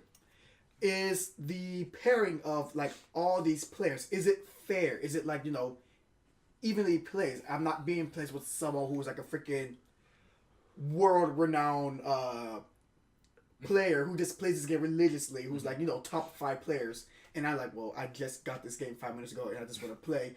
Am I being paired with that guy? Is this thing balanced? Because if not, then it's not going to be fun because I need some time to learn. I got to learn with similarly ranked players. Right. That was one of my gripes with Call of Duty because I felt like it wasn't very balanced. Because I'm paying attention to every single thing that moves. Paper. Oh, that's it. Oh, wait, no, it's a piece of paper. Oh, another bit. Oh, wait, no. There's so many things in Call of Duty that looks like a goddamn person. Yeah. It's like, and then it's that moment oh, no, that was a piece of paper. And then that moment, it was not a piece of paper. It was no longer a piece of paper. Yeah. Which is why I'm so driven to Halo and Overwatch. I could see that is not a piece of paper. That is Farah.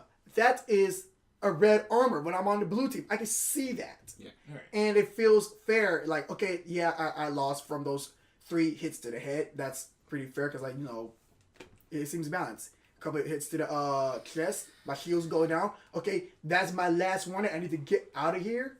Or, just go down swinging. That feels fair.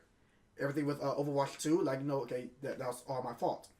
I feel that is fair. But, Call of Duty, no, there's no armor. It's not even a health bar. Yeah. Not even a health bar.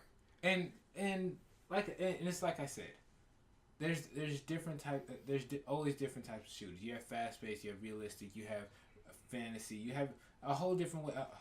And you have Titanfall, which is a lot of things mixed into one. Yeah. Oh yeah. And you have Titanfall. Because you said that, I kind of want to go back just to play around because that is Titanfall. It is the closest thing to Call of Duty that I actually enjoy, and I actually feel that it's pretty fair. It feels like, but their strategy that one is Titan. When you call your Titan and Titan place and all that is important. It's not. You should not just be doing that willy nilly. You should wait sometimes to call if there's 5 Titans out there, and you're the only one. You should probably not call that Titan. You should probably wait for your teammates to help you out on this. Yeah, and then the other different modes. Unless you're me, when it's 3-on-1 is a fair fight. That's unless you're me, and that's the thing. I'm like a goddamn. And also, your choice of Titan before you bring it. That's also important. Also important. Yeah, very very important. And a lot and that's where a game gets its substance is by how you have to play the game. Yeah. Mm-hmm. It's not just Call of Duty where you have to run and gun. It's not just. Yeah. It's not Halo. It's not new Halo where it's run and gun or camp. Yeah. It's actual skill, actual understanding, actual substance that the mechanics are trying to give you. Mm-hmm. So you're able to figure out what you want to do. Yeah, but that's essentially with every new game. When you pick it up, you gonna have to learn. Especially if it's a different new title for you. Me, when I picked up Monster, I'm okay, I'm gonna have to learn how to play this game. I gotta know the feels of the characters so I can know how to judge things. Let's say do you have Monster Hunter? Of course. Okay. What weapon do you use? What weapon do you prefer? I am a Goliath user. Goliath. Oh, the staff, right? Okay. I'm a bowgun. I can't use. I mean, I like the Goliath. It's a high mobility type. Man, you've been doing that forever. Perfectly balanced. That's all things should be. But I'm not really too fond of the Goliath. I do like because it allows you to be quick and it allows high mobility and whatnot. Right. But I found out that the heavy bowgun for me, it packs a punch. I may be slow, but I could deal damage at a distance and still keep my distance and still be safe, while also providing support for anyone on my team, like Right. like ammo, armor, recover ammo, paralysis, sleeping. But I'm all out of this. I don't have to be up close to him unless I could know for sure I'm going to get a good hit in. Right. The other weapons too, the other melee weapons like the great sword and the hammers, there's a big delay. Like when you push that button, like okay, Yeah. but you have to judge that too. That comes from learning about the feel of the game. You're gonna have to deal with that with every new title that you may pick up, unless it's a familiar franchise. Like everyone played Call of Duty, then the new one comes. Okay, it's gonna be just like the last one with a few added. Okay, so what is features and this gun whatnot. equivalent to the last one? I know how to use this gun. Yeah. Yeah, exactly. And that's pretty much like a standard foundation for like most experienced gamers to run off of when picking up a new game. And I agree with that. I do agree, and the biggest substance that now is starting to change. Before, I think actually just last year, no game really had substance to me. It felt like they were just putting out shit just to see shit, and now after Overwatch, after State of Decay 2's coming out, after 2 weeks. that like Great. all these newer games that are coming out, they actually having substance. Even Far Cry 5. Far Cry. Even though I literally call out every story beat we did during Yeah, that. I give you that. It's a Far Cry game. It's still Far Cry. Yeah, it's still Far Cry, but it still gave substance to what the actual game is. And more and more games are doing that now, and that's what I missed from older games. Is that fucking game creators actually gave a shit about what came out. Oh yeah, It wasn't just I'm gonna spit out a moneymaker. Yeah. Play Doom. Assassin's Creed. Play Doom. Huh? Play Yeah, Doom. yeah, It Doom. plays exactly like the old one. That's Exactly, great. and that's what I liked. It's like about they bring you something. Okay, like That fucking chainsaw is great. but Doom, like you said this before, it's literally just how you remember, but like beefed up graphics. It's that's everything the- that you remember they in made love the from game the he top. remembered, but not the actual game from there. Because if they did, it looked like shit. Yeah. But it looks like you remember it. Which, listen, when we were younger and when games were coming out, we gave a lot of. For graphics, we gave a lot of room for that. We gave a lot of leniency to that. Like, people remember Final Fantasy VII looking great. Look at it right now. Final Fantasy looks like a piece of shit. It does not look good. Wait, Final Fantasy, that's the one with That's Cloud, Final right? Fantasy VII. Yeah. That's Cloud, yeah. Cloud. Like, we Tifa. watched it. When we did that one play, it was like, oh boy. People used to look at this and go, wow. This is anything. Boy, oh boy. and I'm sorry I keep griping on the Halo series. It's just, to me, Halo 5 wasn't a Halo game. It was a bit of Yeah, I think we're not it's gonna bring it mostly. up. We're not gonna bring it up. Stay away from it. I know what you do because we do it every goddamn podcast. Stay away from Fucking it. say it. Wait, Fucking Don't do it. hunt the truth. Damn it. Stop. So you're Every podcast we talk about it. Did we talk about the last one? Yes. Did we? We Yes. brought it up Every still. single time. And I said, like, we bring up every podcast. We need to stop doing it. Okay, no, okay. We can all agree they overhyped it and they didn't deliver. Okay, it's over. Yeah, That's that's it. all I wanted to say. Every time. But it's gonna be Every said every time. podcast until I see a change. But Don't worry, Halo 6, they got it. It's gonna be fine. I hope No, so. they won't. Shut up. But I'm genius, this motherfucker. but anywho's. I'm still gonna buy it though. So I mean, yeah. as far as everything we said, that's kind of the. I mean, everything you talk a lot this podcast. I actually did. Yeah, I know. So I was like, it's fucking Isaiah podcast. I actually feel good. Usually I'm just sitting in the back and letting you guys go. I don't think I said anything. This time, I've been doing this the entire time. I was serious. I've been here balancing things. As everything should be. Yes. All right. So we'll call it here. Got it here. Yeah. Alrighty, so that was our podcast about the MCU, Avengers, and a little bit of foundations and playability about games and all that good jazz. Thank you for joining us for this podcast. If you want to see, actually, you know what? We already have that. Yeah, we already do. But still, I want to thank you guys for joining us. We'll see you guys in the next video, and signing off. Thank you for joining us in this video. If you want to find us online, you can always find me with one name, all platforms, Kradon Zorgata. You can find Isaiah at On Instagram and Twitter at Isaiah Pitcher and Jelani at Jelani_P on Twitter, Instagram, and Snapchat. And of course, follow Fighting Wombat on YouTube, Twitter, Facebook, Twitch, Instagram, Stardust, and Patreon. $1 tier for poll access, $5 tier for early access, and $10 for full and exclusive access. And links to all this will be in the description below.